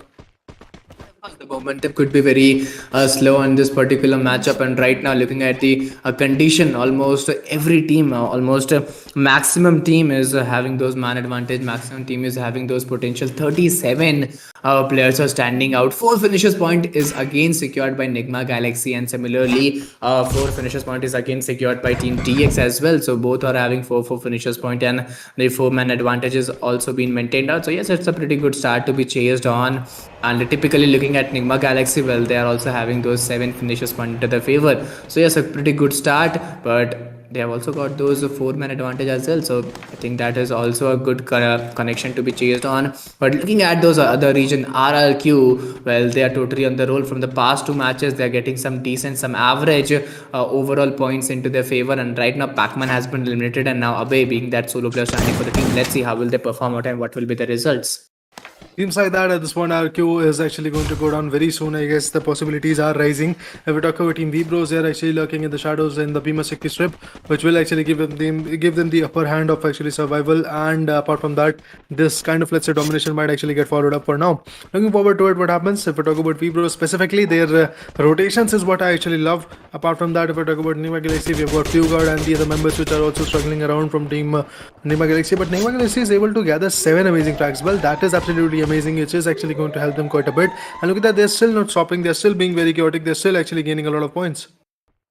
Well, of course, that's gaining a lot of points, but beneath those things, RRQ KAZU, well, he will get eliminated. And if we talk about AV, well, Team AV, Wine is having a perfect responsibility right now. He need to get those picks at this particular time. Reteams, well, he's totally aparted down. 28 plus are standing down, and there you go. Wine is totally been taken down. The Lone Ranger survive for the team. It's Reteams, and the whole responsibilities is onto his shoulder. But onto the other end, if you look at Team SES, they have got those 11 finishes point, and they are having just last player standing. So yes, Bara, he is also looking in trouble because he need to get those place point for the team. Well, indeed, it's going to be quite important to get as many S points as possible. But then again, if we talk about the clashes, if we talk about the struggle, well, that's going to be surreal. You can already see that the impact, well, it is actually going to be quite huge. There are quite a few people which are struggling at this moment. The struggle is actually going to get accounted for. Soon enough, I believe the impact will rise. Soon enough, I believe the pressure is actually going to rise. So, still trying to look into the factor, still trying to actually learn what will happen and how far this situation will help them. But at this moment, if we talk about Team RHK official, look at that, another beautiful takedown might actually come in. TSG on the other corner is also struggling around. They're trying their level best to survive and maybe manifest the fight in their favor. But this particular fight, this particular elimination is what everybody wants to just learn about. RHK official meanwhile also gets finished off. Deathboard is looking not that good because a lot of teams are getting damaged. A lot of teams are actually having the single man advantage. So this kind of pressure will actually be very unfaithful for the teams. But the approach is looking good enough for Nigma Galaxy. They've got 14 frags, not just one. 14 amazing frags is already there from Nigma Galaxy's corner. They're pretty much keen on having another consistent match from their forever. Well, of course, they are looking, very great, very holdable enough to get those finishes point at this particular time. But I don't think it's gonna be that easy or that predictive enough. Looking at current condition, Team SCS, well, they will be also eliminated from this particular game. And this is looking very just misleading and very challenging for the teams and players as well. Total 6. No, it's a total almost 5 to 6 teams, and Team ONIC Esports, Team Avia, they're having just solo players surviving for the team. DRANIX Esports, they're having 2 players, and yes, 14 finishes point has been secured by NIGMA Galaxy. So yes, this is the domination what we were talking about, and if they come up with that same consistency throughout the day, every day, I totally agree. This is not the way you play off. The Team Nigma Galaxy will totally rule the game and will not give any chance to any other team or any other player. Well, let's see how far the chances are actually going to get established. Delta X having the 5-6 finishes that is required. Oh, Vibros on the back corner has been eliminated. That's a sad side. Again, another beautiful team is out of equation. That is going to be a little bit more on the chaotic corner. TSG on the other corner still survives. TSG is looking keen on actually having the booyah advantage. But it seems like that Team Nigma Galaxy will not actually let them go with it. Nigma Galaxy is about to have their 5th booyah. The way they're performing is looking very decent. The way they are actually being very chaotic is looking very decent. The few god on the back corner is also going to heal himself, patch himself. But look at that, another beautiful knockout comes in. A guy is actually in the parachute who is actually going to get recalled. He's going to be back in the game. That seems quite lovely. Nades, throwables and every other thing, every other utility that is being used up at this moment is working out quite well for the guys. But the eliminations will be getting followed up. It seems Delta X which is actually falling down to the drain. Look at the troublesome situation at this moment. Delta X is looking very confident. The nades and the launches are being used, but still the struggling fight for Team Nigma Galaxy is not going to stop anytime soon. It seems like that the struggle is going to be there, but look at that, another beautiful takedown. Seems like that Delta X is finally finished off, and with that the elimination of Delta X comes in. Remember guys, this was the team which was able to have the booyah in the third match for the day, but now they are not even able to stand in the top league. But again, from the backfoot, it's TSG who wants to pop it off, who wants to actually gain the advantage of this particular fight. Of course, it's again TSG. Well, they want to tackle those things right now, right here. TSG, they're having 7 finishes point. Almost 3 teams are surviving: DRANIX, Nigma Galaxy, TSG. And if you look at Nigma Galaxy, they're having man advantage as well. Finishes point, confidence, each and everything required to win this particular match has totally been submerged by them. So yes, it's a pretty good start to be maintained off. And right now, I don't think this will work off because from 17, they're moving towards 20 finishes point. Indeed, man. At this moment, if I talk about the eliminations, look at that. NIGMA Galaxy is completely setting up another beautiful marker in a single match. If they are able to get the booyah, they're easily going to secure more than 32 points in the perspective. That's amazing, man. What a confidence, what a conference, what a confinement of this particular fight is actually coming from Team NIGMA Galaxy's corner. They are absolutely prudent in terms of their skills. And whoever have predicted that NIGMA Galaxy is going to get the booyah, well, it is actually done at this point. You can already see Nigma Galaxy is looking very close. Nigma Galaxy is surviving with a very close quarter, but TSG is also coming from the backward. But the TSG is unable to survive the way it is required. But with that, the booyah is here. It's Nigma Galaxy who is actually going to get the booyah in their favor. A beautiful one indeed. A beautiful fight to be precise coming from Nigma's corner. And Nigma Galaxy is actually going to have more than 35 points if I'm not wrong in their favor. With that, they will be for sure the team which is still luck on the shadow, still luck on the top. Nobody is here to touch them because the kind of confidence, the kind of points that they are able to build in the last few matches is absolutely amazing. 20 matches have been passed, if I'm not wrong, and 22 matches to be precise have been passed, and Nigma Galaxy to be precise for them next two matches are going to be very important, but in 22 matches they have secured more than 300 points. That's absolutely lovely in overall standing to be precise. If I talk about day number 4's overall standing, I saw their score being very close to 300 points. I believe it was 281 to be precise. So from 281, I believe they have jumped to 350 very soon, I guess, because today's overall standing will showcase us how many points they will be able to have. But yes, Nigma Galaxy, after this 35 pointer booyah, they will be quite strong, they will be quite chaotic, and I believe that motivation booster was indeed required from the team of Nigma Galaxy. Well, I think that was totally fantastic to watch out, and that was really very crucial for Nigma Galaxy as well, because they were, they are retaining their position. They are, very consistent enough after every one match or after every two match, at least after one match or two match, they are, very much consistent enough and getting these number of finishers point, getting these number of place point. I think that is totally phenomenal, and I don't think there's any chance to this particular team if they, don't perform in any particular match or any certain game, they'll be totally qualified. And now the competition is for that first or second position in the overall standings, and it's there only one team, Team DRANIX Esports. Only this particular team can overcome. And well, for now, Team DRANIX Esports aren't in a form to play off in today's day. Well, for now, I believe the competition is what it is rising. But guys, as we were talking about the schedule, that in the grand finals we'll get to see top 9 teams getting qualified from the plains, and the two teams will be the underdog one will be the invited. And for the invitational team, for the fan favorite team to be precise, that is actually going to be get invited in this particular grand finals. The votings are actually done on the Discord. You can actually join the Discord of Lidoma Asia. The link is actually going to be given in the description. Go ahead and join it so that you can know, and eventually if there is any queries, if there are any issues of our moderators on the Discord, will actually let us you with will actually let you know about the fact that how you are actually going to vote, how you are going to support your favorite team. Even if your team is unable to, let's say, qualify the positions, the top 9 positions to be precise in the grand finals, there is still a chance that your team can become the fan favorite one. But that chance will be actually coming only if your support is there. So make sure to actually support your favorite teams. For now, the support should be here in the playing stage in terms of their gameplay, and after the playing stage will be over, keep on voting for your favorite team as well, so that the vote will showcase us that which is the team which have got the strongest belief in their particular fans. But now, for now, I believe the overall standing is what I'm actually waiting for. Bermuda, again, another beautiful Bermuda map has been passed out. This one goes in the favor of Nigma Galaxy. There is no repetitions of Boya whatsoever for day number 5. But I believe so. Next two matches will actually be a little bit more fruitful. Things can change. There could be a repetition coming from a single team, which will be able to get the Booyah again for this particular day. But let's see what happens. Nigma Galaxy once again becomes the team with the highest amount of Booyah to be precise. They have secured 5 Booyahs, and there is nobody close to them. Yeah, DRANIX is close to them with having 4 Booyahs, but then again, there is a difference of 1 Booyah between 4 and 5. Of course, there's a difference between one booyah, but apart from those things, very soon we'll be moving towards the overall standings of this particular match, and we'll be witnessing how those things will happen and what will be the results in the overall standings.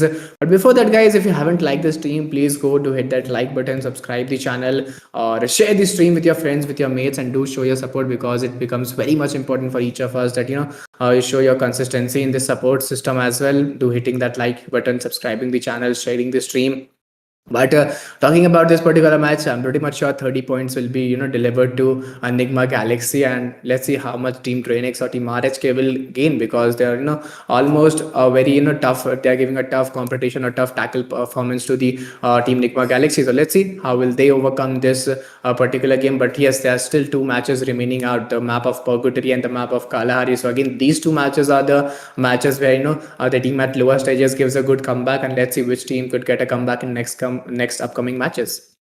Indeed, there are quite a few teams who want to actually come back at this moment. Once again, I will give you the brief detail about the teams which are actually going to be invited in this particular Group B and Group C, which are actually fighting for today. NIGMA Galaxy is there, RRQ KAZU is there, TSG Army is there, HOTSHOT is there, RHK Official is there, DRANIX is there, SES ALFAINK is going to be there, Delta X is there, DEADROW Esports is actually going to be there, ONIC Esports is there, AV Radicals and VBros. These are the 12 teams which are fighting for the glory in this particular day. RRQ KAZU, well, they have been missing for the past few matches, but finally they are back in the game. And the only team which is not even having a single match in this particular Invitational Season 2 is the BTR Delta, which is representing Group A. So tomorrow, if BTR Delta comes in the 6 matches, I don't think so the qualifications will be that easy, because they had the chance to maybe, should I say, secure the points in the 24 matches, but now they have missed 18 matches. Only 6 more matches are left, and in these 6 matches, it seems like that it won't be that easy for them to just get the particular points in their favor. So looking forward to it, what happens, and which is the team who is going to secure a lot of points from the Group A, because the Mafias, OG Elite, E Arena, Team World of Battle, Dada Gang, there are quite a few amazing teams which have got the potential to qualify for the grand finals. If the potential is going to get worked up, I believe the situations will be a little bit more easier for them in the grand finals. A new page is going to start, a new leaderboard is going to be there. They have to start from the scratch. But in order to do so, they have to qualify for the grand finals. But first of all, let's talk about the overall standing. 64 points coming from Nigma's corner.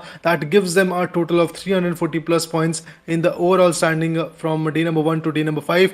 And it is absolutely amazing, man. Oh man, Delta X on the other corner have secured 56 points. They are lacking behind with 8 points when it is compared to Nigma Galaxy. When it comes to TSG Army, they are lacking behind with a total 10 points against Nigma Galaxy. But TSG Army is looking good. They are being very consistent. They are being very decisive about the fact that they have to gain a lot of points. 155 points was there from the previous overall standing, but now after having this particular 54 pointers, I believe they are stuck at 199 points after playing close to, if I'm not wrong, 22 matches.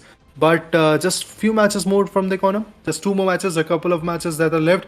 I believe TSG Army has to do everything that is possible, everything that is there in their particular hands that they can actually do to bring back the glory for the team.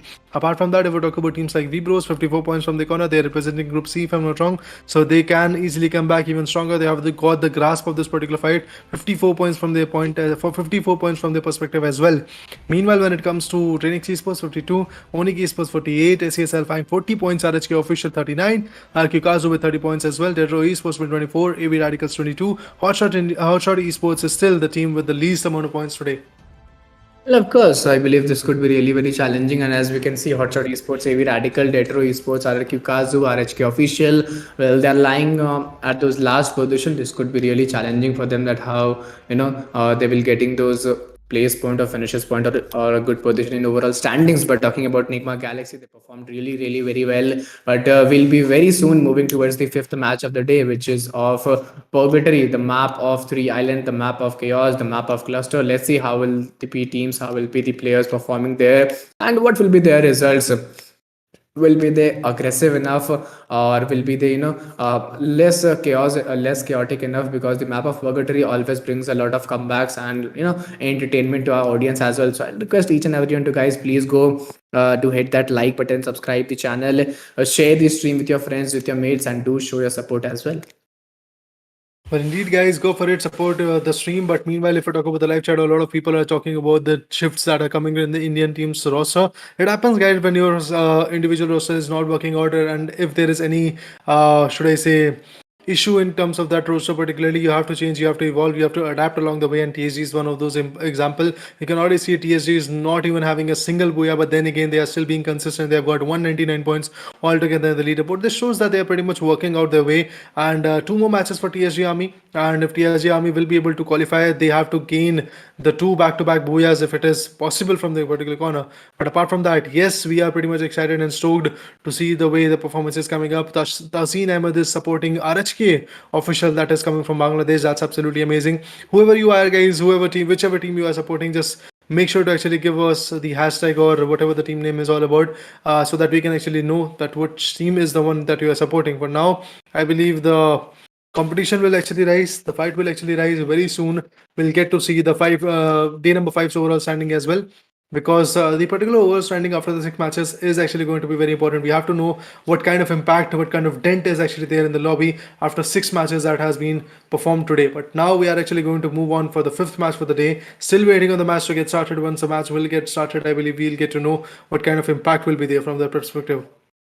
Well, of course, we'll be waiting for the match. We'll be waiting for the game to be started. But if I talk about the game, the match will be of purgatory, full the map of chaos, map of struggles, a match of challenges, and let's see how will the teams, how will the players performing out there, and what will be the results, what will be the momentum. But right now, if we talk about the current condition, well, Digma Galaxy, Team DRANIX, well, these are the few teams totally ruling the game and not allowing any other team to get into the competition. So yes, it always becomes a challenge to be maintained out, and it always becomes a challenge to be proclaimed out. But talking about the teams at the lower stages, well, Team RRQ, they're giving an average performance, but at this particular time, I don't think that average performance will work out. You need to Right. give some extraordinary performance, to get at those top 10 or top 5 position.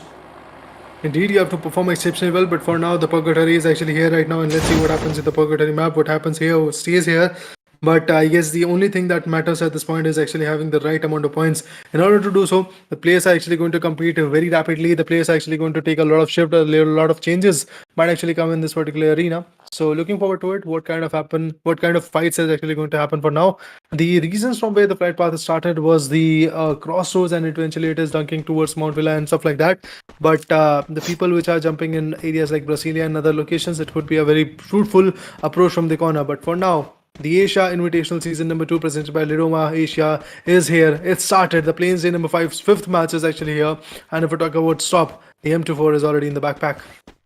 Well, of course, the BAM24 is already in the backpack, and Enigma Galaxy. Well, I'm totally sure that they will come with that same momentum again. They will come with that same advantage which was proclaimed in the last match. And right now, they are 4 men standing. The intensity of the lobby is looking 44 players, and yes, this could be really very challenging and really very struggling to be maintained out. But on the other end, match 5, the map of purgatory. Well, this is something that we talk about. This is something that we need about. Kapum M69 is still waiting on. There could be some technical issue that we are witnessing very soon. We'll be solving that. And I think if there are any technical issue, guys, till then you can like the stream, subscribe the channel, and share with your friends as well. And make sure to tell us what your There is some technical issue. I believe, guys, if there is any technical issue taking place on the stream, as I can see on the chat section. So guys, please stay tuned. Very soon it will be solved out. Right now, talking about Team SES, well, finally they will get eliminated, and right now the intensity of the lobby looks like 32 players.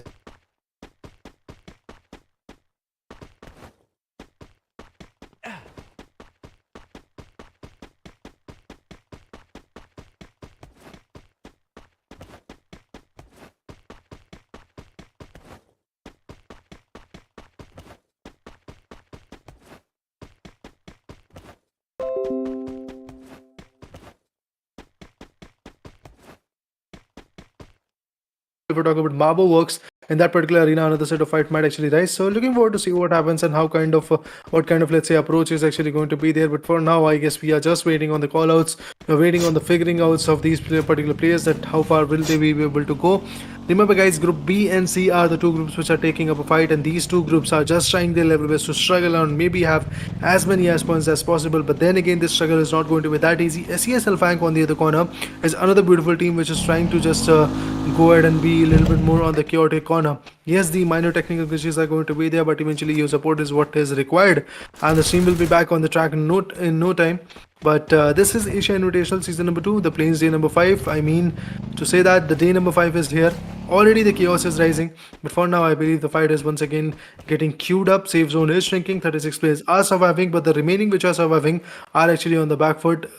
Specifically, DEADROW Esports are the one team which is actually trying their best to struggle around and maybe find a beautiful location from which they can fight back. But If we talk about the deadboard, you can already see that the clear cut perspective is still not here that which team is going to actually have the advantage. But if I talk about the placement points, I guess that is what is going to matter quite a bit for teams like DEADROW Esports, because they're unable to get as many as frags as possible. So why not just go for the position points? Well, of course, this becomes very much important that they should go for that virgin point. But right now, talking about Team DRW, X2H, Pizza, Gadu, Puya, Tayo, all of them are 4 men standing. They're having a good overall view. They're having a good overall stage to be taken on. But ONIC Esports, they are totally 4 men standing. If we talk about their finishes point, they haven't. They've got 4 finishes point as proclaimed in the death board, and they're almost 4 men standing. So yes, it's a good start to be maintained off. And right now, crossing the bridges, which is expected in Purgatory. Well, this is the area where you could take those risks because there could be some surprise attack at any point of the time. HS and SCS, well, they have been totally eliminated. In DX, they are totally surviving with those 2 men strong advantage. Talking about DRANIX, DRANIX is also surviving with those 2 men strong advantages. Some amazing picks have been taken, and there you go, those blue walls. Well, I think bridge camp, bridge blocks were planned, and finally, Team ONIC Esports is very alert to take those fights very carefully. Indeed, they have to place out their strategies. They have to actually place as many as blows as possible around the other corner. If we talk about Visa, specifically, that guy is also going to get under a lot of pressure. NIGMA Galaxy is just trying their best to recuperate and eventually gain as many as points as possible. RRQ on the other corner is also having a lot of clash. Team V-Bros, if we talk about that, Team 3 is the right amount of, let's say, frags that they've actually attained. RRQ KAZU, meanwhile, actually attains 4 frags. RHK official have got 6 of their own frags. That means the Bangladeshi team is trying to rise back in the leaderboard. Team TSG is getting a lot of struggle. You can already see that the tussle is around. They're getting tagged around quite a bit. If the tag around is actually going to remain like that, this pressure can be enormous on the team. And meanwhile, if we talk about the right number of players, 35 players is what we are actually looking at, and 3 eliminations is already said and done. But ONIC Esports' Tayo meanwhile comes up with a beautiful knockout, and that's how the game is actually getting convoluted. Well, I totally agree. This could be really very challenging.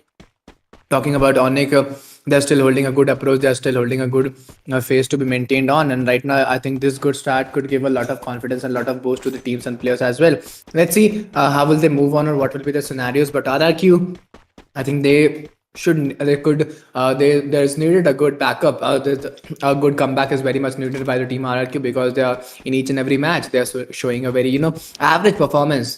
Good extraordinary performance is needed in the last 2 matches, so they can land around top 10 position at least. And in the last day, if there's any chance, I think by any chance they could get a qualification out of it. The qualifications are the one thing that matters at this point. Apart from that, I believe the connections are also something which matters a lot. For now, would love to add on that the aggression is working out for these guys. The performance is something which is actually going to be on the back foot. RRQ KAZU and their teammates, they are just trying their level best to learn out the strategies and maybe come back even stronger. But for now, it seems like that things won't be that easy for Team V-Bros as well. They're outside the play zone so that they can actually loot and maybe get as many as utilities as possible. But whichever utility is left, whichever callouts are not actually coming up, is going to be quite chaotic because 2 teams are already out of equation. ALFAINK and HOTSHOT is already out of equation, and in this matchup as well, HOTSHOT was able to secure only 1 point. That shows that in 5 matches they have secured only 5 points. That means 1 point in single match is the average amount of points that they are getting, and that's really very sad to watch out. A team like HOTSHOT Esports coming from Bangladesh region, the only team to be present from Bangladesh region, is having this kind of trouble. But from Pakistani region, if I'm not wrong, HOTSHOT is from Pakistan, and that team is having this kind of trouble. But let's see what happens and what kind of drop loots these guys are actually going to collect. And then when the loots are done, when the fights are pretty much over, I guess these loots are actually going to help them a lot. For now, Drago GRG also wants to fall back. The glue walls have been appointed so that they can actually run behind from the car, and Drago GRG is actually going to be the one who wants to fall back from the situation. V-Bros meanwhile is also stuck in a tussle, but look at that, Drago has stuck his vehicle, and with that the rotations is actually going to get closed once again. Well, of course, the rotation are being closed on, and right now, if you look at the intensity of the lobby, almost 38 players are standing around. Talking about NIGMA Galaxy, well, they're 4 men standing, and they have to get that rotation on foot. So yes, this is also a challenging task to be maintained out, but the maximum number of finish points is secured by ONIC and Team RHK. Both were in the second page of the points table, and yes, they're finally getting those comebacks, which is really very happy and very surprising to see around. But 5 finishes point is also secured by V-Bros. 3 finishes point DRW as well. So each and every team, each and every player are coming with that great progression and great maintenance. 35 players are standing around, and let's see how will they go for more number of times and what will be the scenarios in this particular game. I mean, indeed, we have to look into the fact that how far this situation is going to help them. But meanwhile, if we talk about teams like NIGMA Galaxy, they've got only 2 frags, RHK official with 6, RRQ KAZU with 5 of their own. Bros is looking decent with 7 amazing frags. This is the team with the highest amount of frags. But then again, they are losing their place as well. So that's another big factor that they have actually to look into. NIGMA Galaxy's Dew is actually going to be the guy who is the MVP with 55 amazing frags. But on the other corner, Kapom 69 gets taken down. He's completely been finished off very soon. Stop also gets taken down with that. Dew and Fugard are actually going to be the last 2 remaining members. Fugard comes up with a close quarter. He can easily go for the recall as well, or he can actually go for the fights. But let's see what kind of approach he's actually going to have. The other gang is also best, but the players are leaving. It happens whenever you want to evolve, whenever you want to just maybe take the competition up or not. You have to actually change your gameplay or game style, or then you have to just maybe bail out from the situation or bring back some new players so that a new type of sense that might actually get evolved. But for now, if we talk about Fugard and particularly the guy Dew is actually popping out quite a few players. He's getting a lot of knockouts that is actually going to help him a lot. But meanwhile, if we talk about Fugard, he might actually go for the revivals as well, because the recalls of Team NIGMA Galaxy's member is going to be very important at this moment. Would love to add on, NIGMA Galaxy is for sure going to get qualified. There is no question in that. There is nobody who is going to stop their qualification, but eventually this is the time where NIGMA Galaxy should be stopped so that some other team is actually going to bounce back in the game. Well, of course, this becomes very much important for each and every one of us, that how will be they playing off. Right now, ONIC and V-Bros, both of them are having 7-7 finishes point, and both of them are having 3-man strong advantage. So yes, this is very challenging to note down. But NIGMA Galaxy, particularly this team, 2-man standing with those 2 finishes point, and DEADROW, well, beneath those things, while we were talking, DEADROW is been eliminated. So yes, this is very difficult for few teams to be maintained out. And there you go, one more team, it's TSG Army. Well, they are also eliminated from this part, and there you go, NIGMA Galaxy looking in trouble. There could be some challenges, there could be some difficulties to maintain, and as this is the second last match, after this the last match of the day, Kalahari, and here comes the phenomenal 1v1, really able to take him down. This is the question surviving.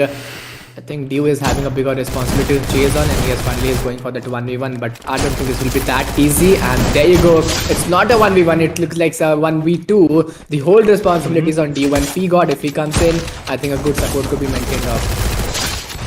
Oh man, look at that. The decimation is still coming up. The aggression is still coming up. Team NIGMA Galaxy, they are still surviving. They are still trying to take around a lot of blows, although it won't be that easy, because if we talk about RRQ KAZU and V-Bros, their domination is what it is.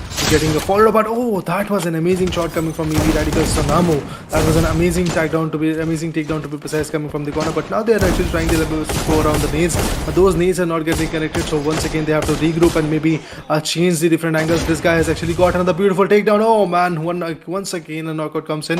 It's Team AV Radicals, which is again in a lot of trouble.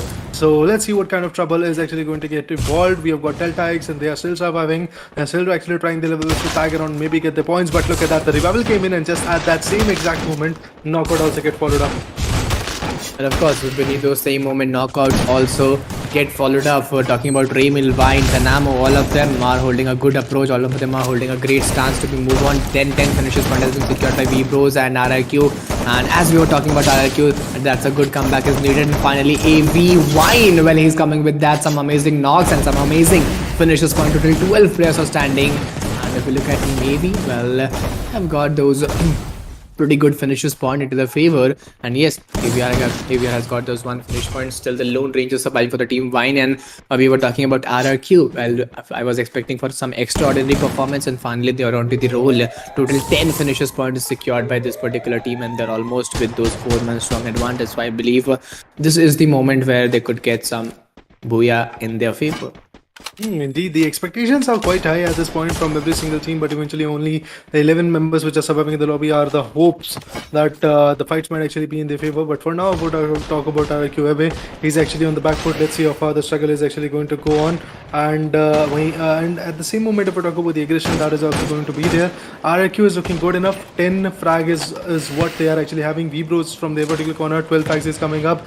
DX is actually going to be there with 6 frags. AV Radicals is surviving with only 1 member and 1 frag to be precise. Seems like that RRQ KAZU or V-Bros could be the one of the teams which is going to back out this booyah.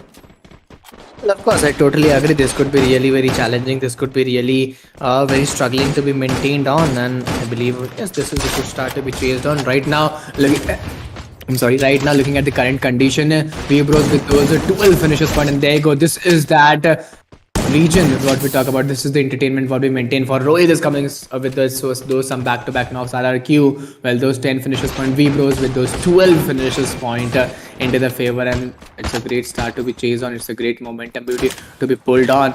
And right now, at the looking condition, there are only two teams surviving, and a 4v4 scenario between those two teams could be chased on. Well, the pressure is what is actually evolving, and the pressure is actually going to evolve till the last for now. Have to see what happens. It's a clear 4v4 to be precise. It's not a GDM, it's not a deathmatch, but then again, it's looking like that. In the map of Purgatory, it's a clear 4v4 coming up, and look at that. The charge buster is working up at this point. They're trying their level best to just move over and eventually get as many as points as possible. The shots are coming up. Oh, one of the beautiful knockouts coming up. RRQ KAZU is looking very good in terms of the battle. V-Bros is about to go down. If it is actually going to be possible, that would be lovely. M187 is the gun this guy is having. Look at the shots that they're trying to deliver, but seems like that RRQ KAZU is for sure going to bag out this particular round, because the last one standing from Team V-Bros is actually Prabhu, who is actually on the back foot. Blue walls have been appointed, but won't be that easy to deal with. And look at that, the Booyah comes in its team. RRQ KAZU for the first time having a beautiful Booyah, another beautiful team backing out another set of beautiful Booyah. This shows that the game is on, this shows that the struggle is on, and now the results are changing quite inevitably. Well, of course, the results are changing quite inevitably, and this was really, really very great to watch out. Finally, looking at the current condition, I think that was a great Voya to watch out, and this will be the end of fifth match. Later, if we talk about the map of Purgatory, well, finally this been ended, and very, just past few hours back we started the day, and finally fifth day is almost coming to an end, and after this we'll be seeing the last match. And finally RRQ, what we were talking about, they showed a good comeback. They showed a great comeback to watch out, and I believe there is a chance for this particular team for the qualification.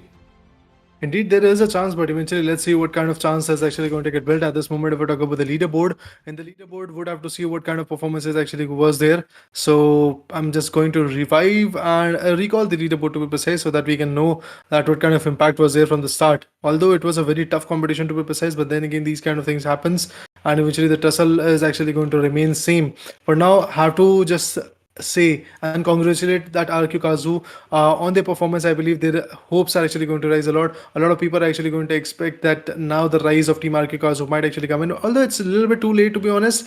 The rise should have been there in the earlier stages, but for now, if we talk about the particular standings of RQ KAZU in the leaderboard, what they had was only 106 points from the corner. But finally, they've got a Booyah. I believe that it will actually help their position to get a bump of close to 2 or 3 positions. That would be it. But apart from that, RQ KAZU is actually going to have a lot of more matches to be precise, 7 more matches to go. And in 7 more matches, if RQ KAZU remains consistent, if they are actually going to be quite good in terms of their game style, it seems like that RQ KAZU could be the one which is going to secure their position in the top 9. Although the eliminations arena is also going to be quite competitive, because everybody is just trying their level best to compete and overcompensate the fights in their favor.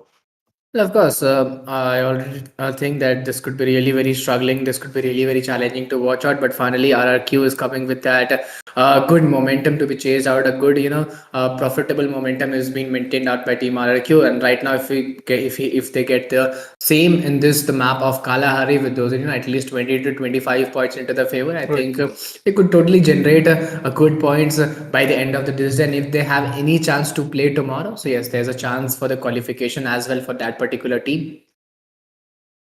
Well, looking forward to it. How far the eliminations are going to get established, how far the synergies are actually going to get evolved at this moment. Would love to add on that NIGMA Galaxy is still on top. It is actually going to be the team which nobody can defeat for now. They are being consistent. They are being very aggressive. Vibros on the other corner is also looking quite well. The way they are competing, the way they are getting the points is looking decent. Although Vibros was unable to secure the Booyah in the 5th match for the day number 5 of PLAYINS, but then again they were able to secure the runner position. That means 9 points is already there in the backpack. And in terms of the placement points to be precise, and if I talk about the frags was also good enough. So meanwhile, once again, let me remind you which are the teams trying to face off each other in the next round, in the next match to be precise, which will be there in the Kalahari region.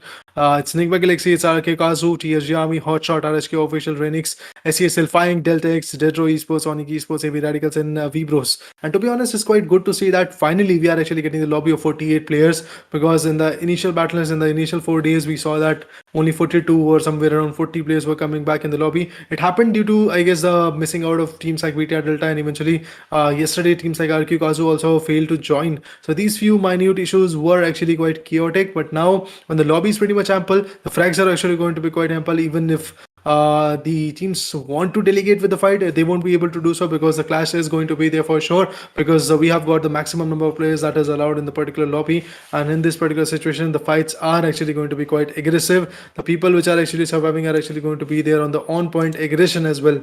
So make sure to like the stream, guys. Apart from that, the voting for the fan favorite team, which is going to get invited in the grand finals, is also going on in the particular Discord channel of Lidoma Asia. So in order to go for it, what you can do is open the description and join the Discord channel. Then our moderators will guide you how the voting is actually happening, and you can easily support your favorite team, whether they are qualifying or not. In terms of the planes, they can easily get qualified. They can easily get invited in the grand finals if you guys are there with them.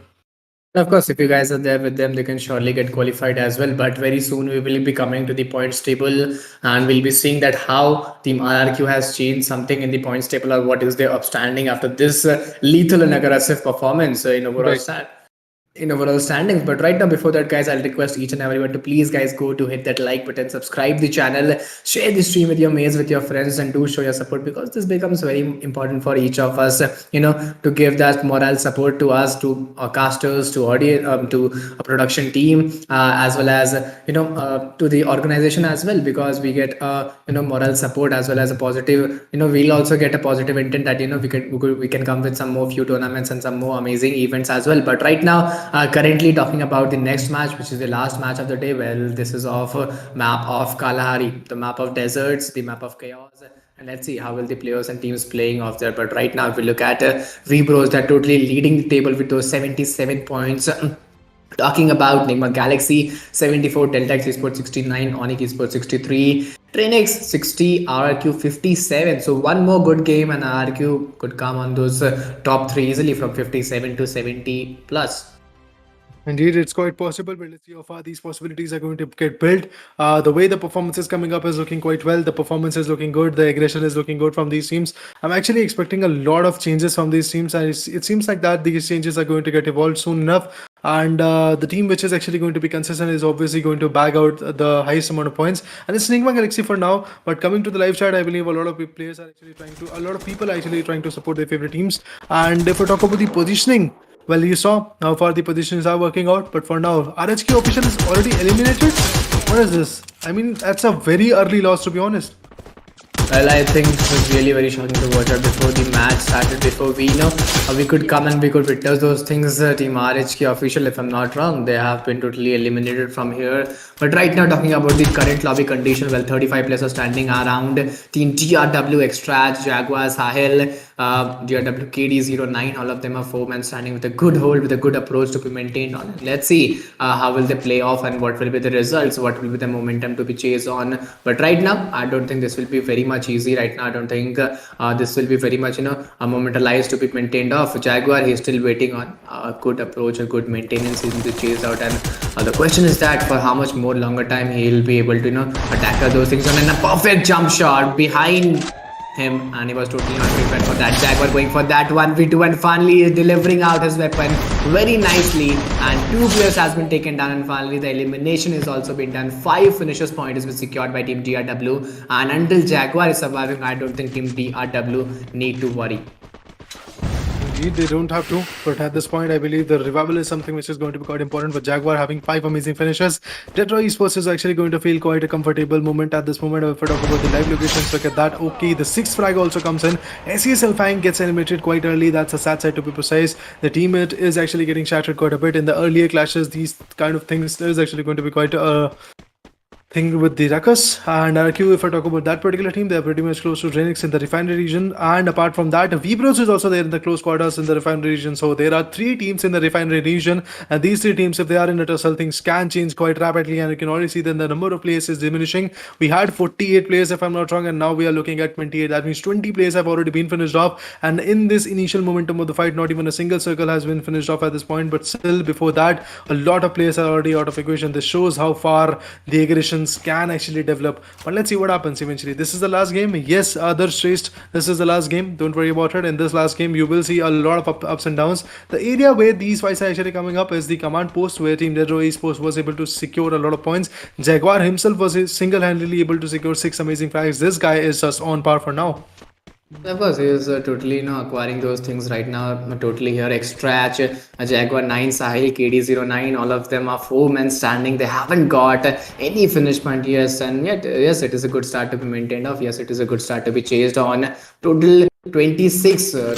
Now it's now 27 players are standing out, and yes, they have got a good start at those early phases. Jaguar has got pretty good finishes point, and as this is the last match of the day, so yes, people will go with those YOLO approaches, where they will go all in and try to get those finishes point. They'll try their level best, but my eyes will be on Team NIGMA Galaxy because they are on the top, and Team RRQ, Team TSG as well, because they're on the verge of qualifying. If they have matches tomorrow, there is the chance that they could qualify, and if there's no matches tomorrow, I think it would be very much difficult. But in the last match, if they perform very lethally with those 25 to 30 points or 20 points at least, I think this could change something.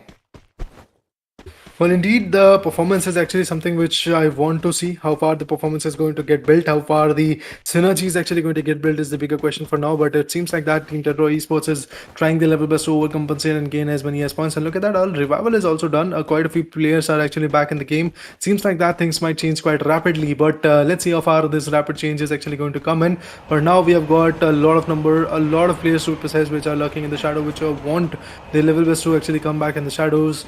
But 30 players are there. Santa Catarina, another beautiful region. RRQ Pac-Man is going to be the last one standing. You saw in the last one RRQ KAZU, and this particular team had a beautiful advantage of having the comeback in the game. But now he's coming very close to the area where the recall can be done. But there might be somebody lurking in the shadow in that particular ship. And if there is someone who is actually going to lurk in the shadow, RRQ KAZU and his teammates will be getting finished off altogether from this particular lobby. And if that happens, it could be a very big loss for the team. But I think so that for now, RRQ KAZU and his teammates are actually going to be back in the game because the revival is about to be done. Meanwhile, if we talk about NIGMA Galaxy, they have also secured decent positions, decent points to be honest. But let's see how far their positions are going to work out, because this gun is actually going to be quite on point when it comes to the sniping.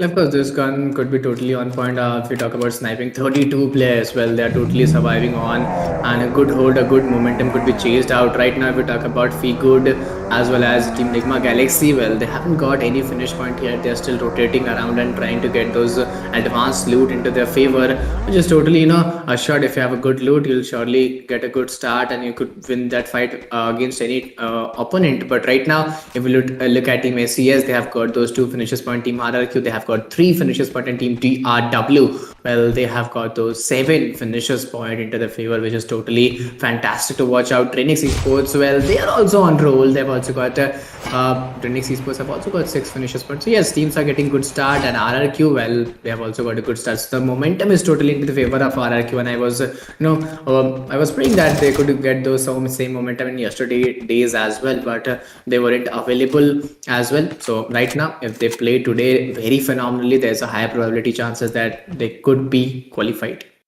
Well, indeed, the probabilities are rising, but let's see how far the probabilities are going to push them. ONIC Esports on the back foot right now. 2 finishes. AV Radicals only 3 finishes, RHK Official only 2 finishes, and with that the lobby is pretty much out of the equation for that particular team. Moving onward, the rest remaining 9 teams which are surviving in the lobby, let's see what they are actually going to do.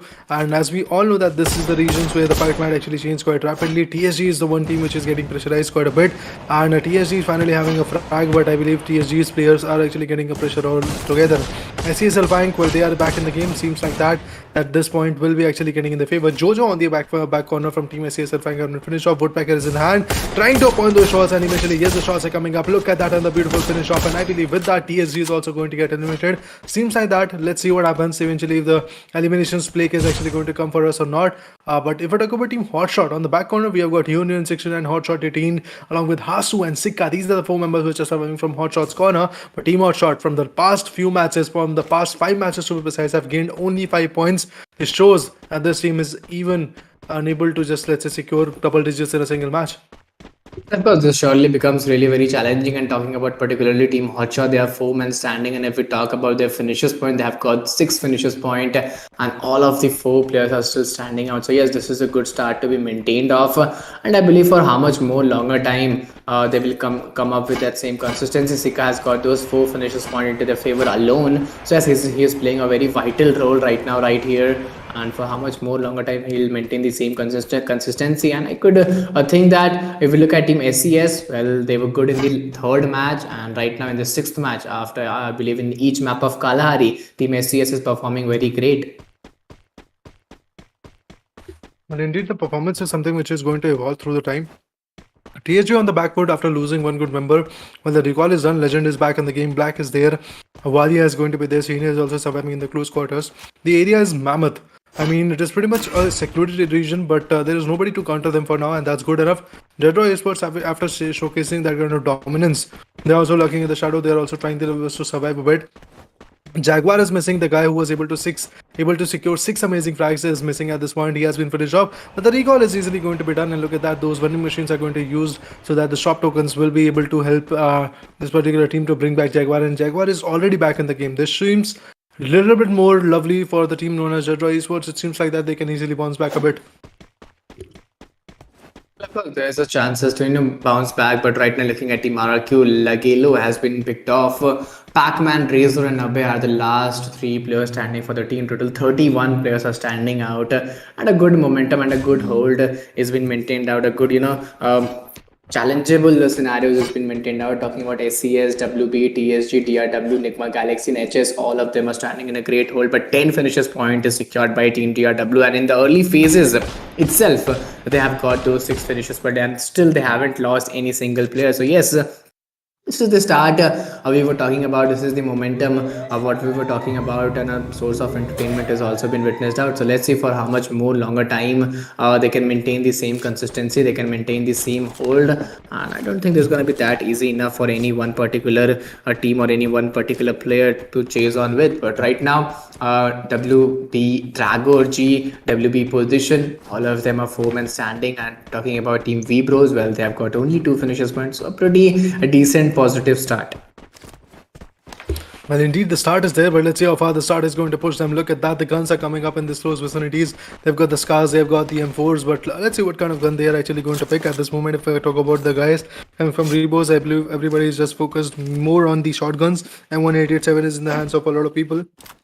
That would actually give them the upper hand, but Delta X, after getting emitted quite early, it seems like that Delta X, which was quite consistent in the previous few fights, is now just getting diminished at this point. So let's see what happens. Vibros, well, on the back foot are surviving. NIGMA Galaxy on the other corner is focusing a lot on the shots, but look at that. DRW's exit rock was actually finished off. Another shot was in. Oh, what a beautiful takedown. That is absolutely amazing. But meanwhile, RRQ KAZU is actually getting surprised. He's also getting attacked at this point by the enemy as well. But the knockouts are something which is actually going to get followed up. Another player just drops in the same vicinity. Oh, another knockout. Dew is just so on point with his snipers, with his snipes, with his takedowns. It's absolutely amazing. But nobody can actually go for the finish off. It seems like that the finish off is not going to be that easy. His teammates are not here to actually just gather the finishes that he is actually collecting. But RRQ KAZU at the end of the day has been eliminated, and 2 amazing frags is already in the hands of Team NIGMA Galaxy. NIGMA Galaxy is due to be precise. Of course, only 2 frags have been maintained out. Talking about HOTSHOT, well, HOTSHOT has been totally eliminated. DRW, DRANIX, all of them, both of the team are having 10 finishes point into their favor.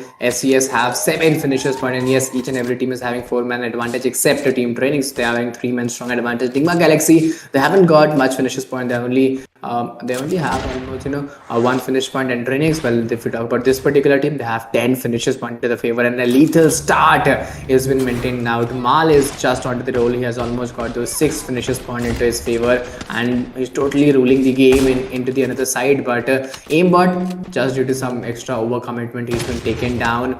And if you look at Susanna, she's also looking in trouble to be maintained out. Some amazing glue walls have been created out. Some amazing glue walls have been chased on. Let's see for how much more longer time this hide and seek gameplay can be continued.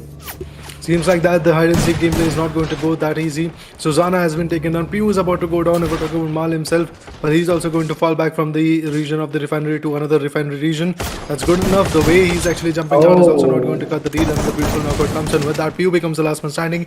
He's still trying his level best to just struggle around, maybe get the points, but no, he gets spotted. And finally, he's also going to get limited. It was Team NIGMA Galaxy, if I'm not wrong, or it was Team Vibros who was able to gain this point. We'll have to look into that factor as well. But Team Vibros players are actually knocking out themselves, if I'm not wrong. Poison was able to put down Drago. His own teammate was taken down by Poison's landmines, if I'm not wrong.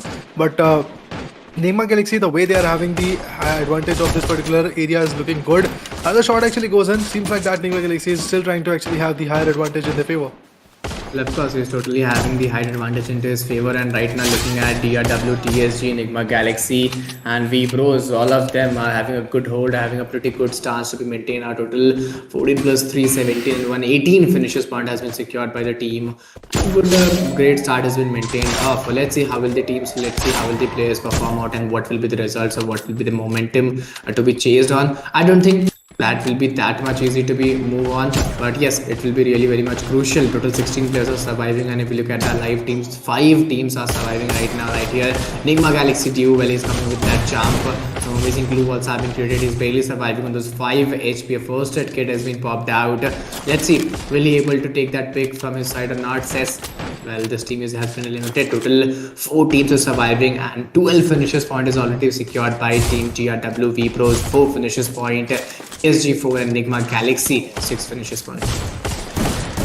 Well, the competition is coming up to a close quarter. DEADROW Esports is looking good enough in terms of their advantageous areas, but if we talk about TSG, they're also trying their level best to be a little bit more decisive, a little bit more on the close quarters. But the knockouts are getting followed up. As you can see that the knockouts are still coming up. Senior on the other corner has to just reach out to the particular play area, and look at that, the knockouts are still getting followed up. Oh man, another nade. Black 27 gets taken down. The exchanges of the blows are coming up. Seems like that TSG won't be able to survive for a longer period of time. The knockout was there. They're trying to heal themselves, and eventually, here's the knockout for the enemy. Also comes in TSG. Valia manages to bag out another set of 2 players. That seems quite lovely, but struggle is still there. Team TSG's loss of legend is actually going to be quite hectic. He might actually not survive for another blow, but TSG is still trying to appoint a lot of shot. But look at that, Black and Valia, both of them have been taken down. It's all about Senior. He's the last one standing. He goes in for revival of his teammate, but from the backside, he has been eliminated. It's NIGMA Galaxy who will be able to wrap up the game. It seems like that NIGMA Galaxy is about to have the booyah, but no, there is one more enemy which is actually the close quarter. He's going to put him down as well, and that was DEADROW's Jaguar. NIGMA Galaxy with the 6th booyah, to be honest. Well, man, it is absolutely amazing. The performance NIGMA Galaxy is able to dish out is absolutely chaotic. A single team with 6 booyahs, to be honest. From 4 days, from 24 matches, 25% of the game is already in the hands of Team NIGMA Galaxy. They were able to have the booyah in 25% of the games in the, should I say, if 4 matches would have been there, 1 match is actually in the hands of Team NIGMA Galaxy. That is absolutely amazing.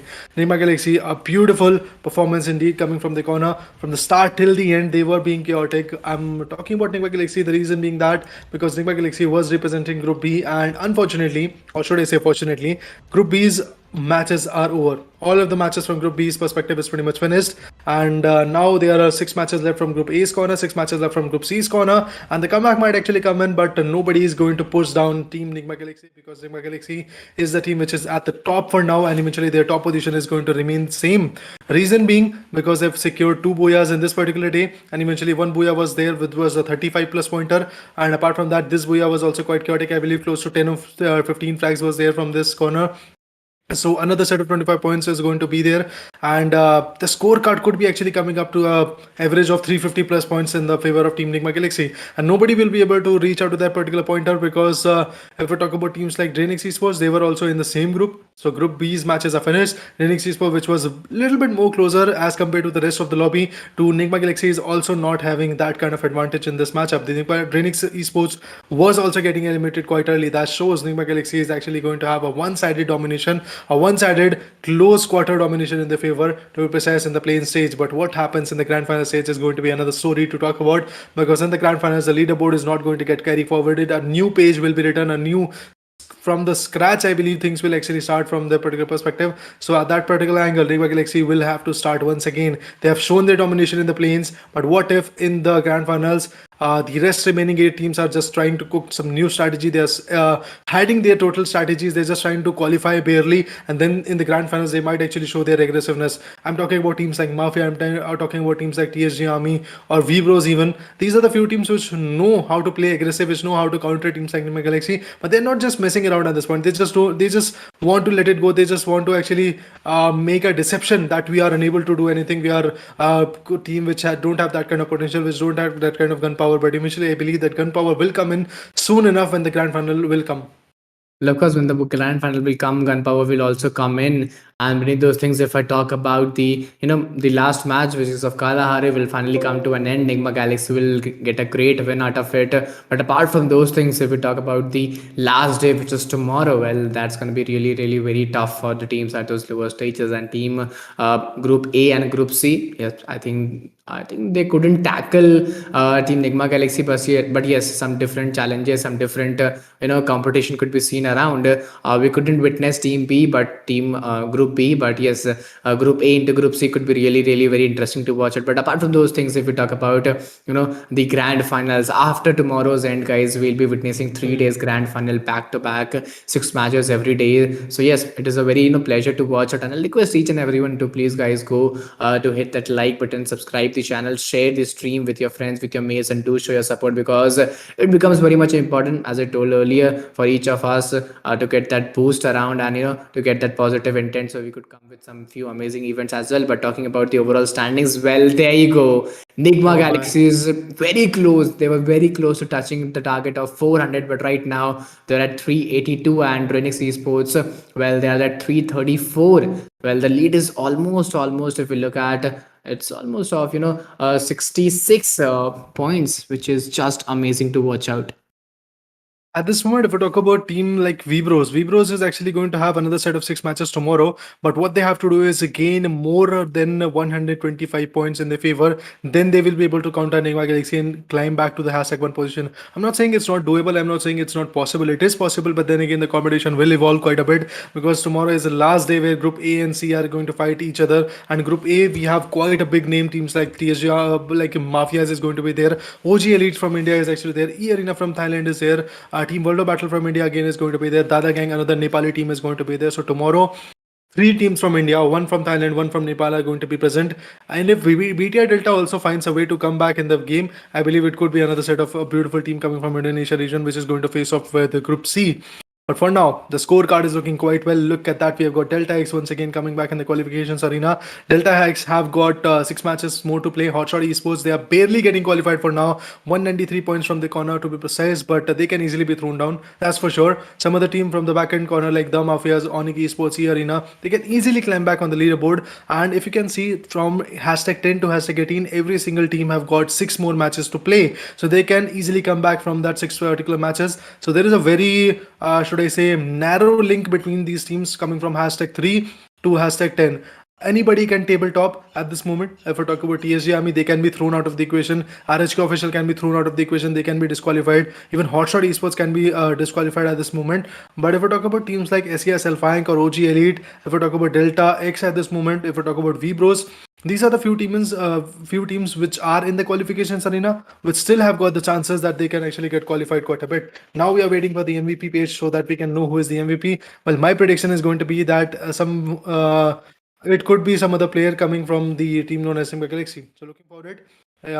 Who is going to be the MVP for this day particularly? That is a bigger question now, because in the leaderboard, as a team, the MVP is NIGMA Galaxy, but I guess we have to wait a little bit longer for the MVP standings. But anyway, guys, as you saw, that the leaderboard standings are pretty much clearly showcasing that there are quite a few teams which have got a lot of players, a lot of matches to be precise left in the lobby, so they can easily come back even stronger and maybe reach out to the first position. Teams like VBros, #3 is what they are having at this point, but they are actually going to have 6 more matches. They can easily climb back to #1. They can easily dethrone the team known as NIGMA Galaxy.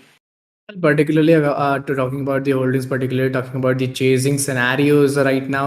Currently, I think there could be some players from NIGMA Galaxy as well and Team DRANIX as well, because both of the teams are playing just phenomenally. And if we talk about the most valuable player, I think the top 3 players will be from these particular teams only, because in the past days we have also witnessed the players from these particular team only. So yes, this is pretty much clear to watch out. But apart from those things, guys, last day as Radio said, from 10 to 18, well, this is opportunity for those teams. They can totally climb up, and it's a difference about only of 25 to 30 points, which could be totally delivered, in 1 or 2 match easily if you get an average match also. But not for all team. I think there will be a lot of competition, there will be a lot of struggle. So eventually 3 or 4 teams will only get a chance to come back and get a qualification from finals to grand finals. Let's see how will they move on, or what will be the results in the grand finals. But tomorrow day becomes very much important. But talking about the most valuable player, here comes NIGMA Galaxy Duo. He's totally ruling here as well with those 63 elimination, with those 63 total elimination. If we talk about the lead, well, the lead almost looks like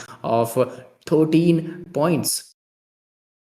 Well, looking forward to see what happens at this moment. Would love to see Dew is actually the guy who is actually going to become the MVP, 63 points, and there is a gap of close to, should I say, 8 points or 8 or so points in the particular perspective between Dew and DRANIX Mal. Stop is also there on the back foot with actually having a gap of I guess more than 9 points, to be honest. That's absolutely amazing. NIGMA Galaxy is looking very chaotic if they're due, stop, few guard, and every single guy coming from NIGMA Galaxy's corner is very chaotic, very aggressive, to be honest. So it is absolutely amazing to see that their connections, their kill set is looking and working out quite well.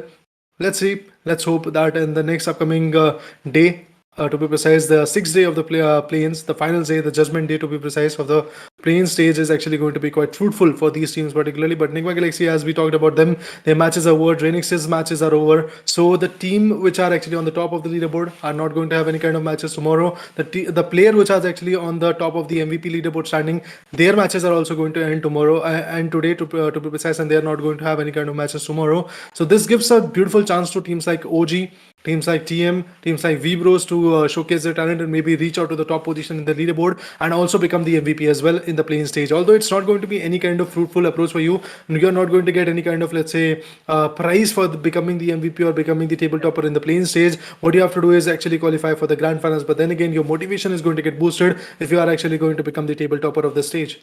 Well, of course, if you're going to be the tabletoppers of the stage, it's always a pleasure to watch you and watch your teammates and watch your players as well. But this is not it, guys. As Radio said, we have still 1 day remaining out. We'll be tuning to you guys very soon, as fast as possible tomorrow at that same time. But until then, you have to hit that like button, subscribe the channel, share the stream. Do share the stream with your friends, with your mates, in the Free Fire community, whoever plays, and tell them that how Lidoma Asia conduct out this tournament and these events, because as I said, this become very much important for each of us, for the caster, for the production, for the organization, that we get a moral boost, that we are getting a positive support from the audience, so we could come with some few more events and few more tournaments as well. So yes, finally, this will be the end of this particular day. I think, Raiders, if you have few words to add on. Well, that's it. I guess tomorrow we'll get to see who is the one who is going to top the leaderboard. And apart from that, the consistency and the aggression will come back tomorrow. But for now, guys, we are going to take a short leave tomorrow. Once again, queue in onto the stream at 12 p.m. To be precise, and then you will get to know what happens tomorrow. And that will be the judgment day. So for that, keep awaited and keep, should I say, keep the suspense up. But for now, guys, we are going to take a leave. Me, Raider, along with Eagle, we are going to bring back the glory of the play-ins day number 6 tomorrow at the same time, 12:30 p.m. approx.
Cisco.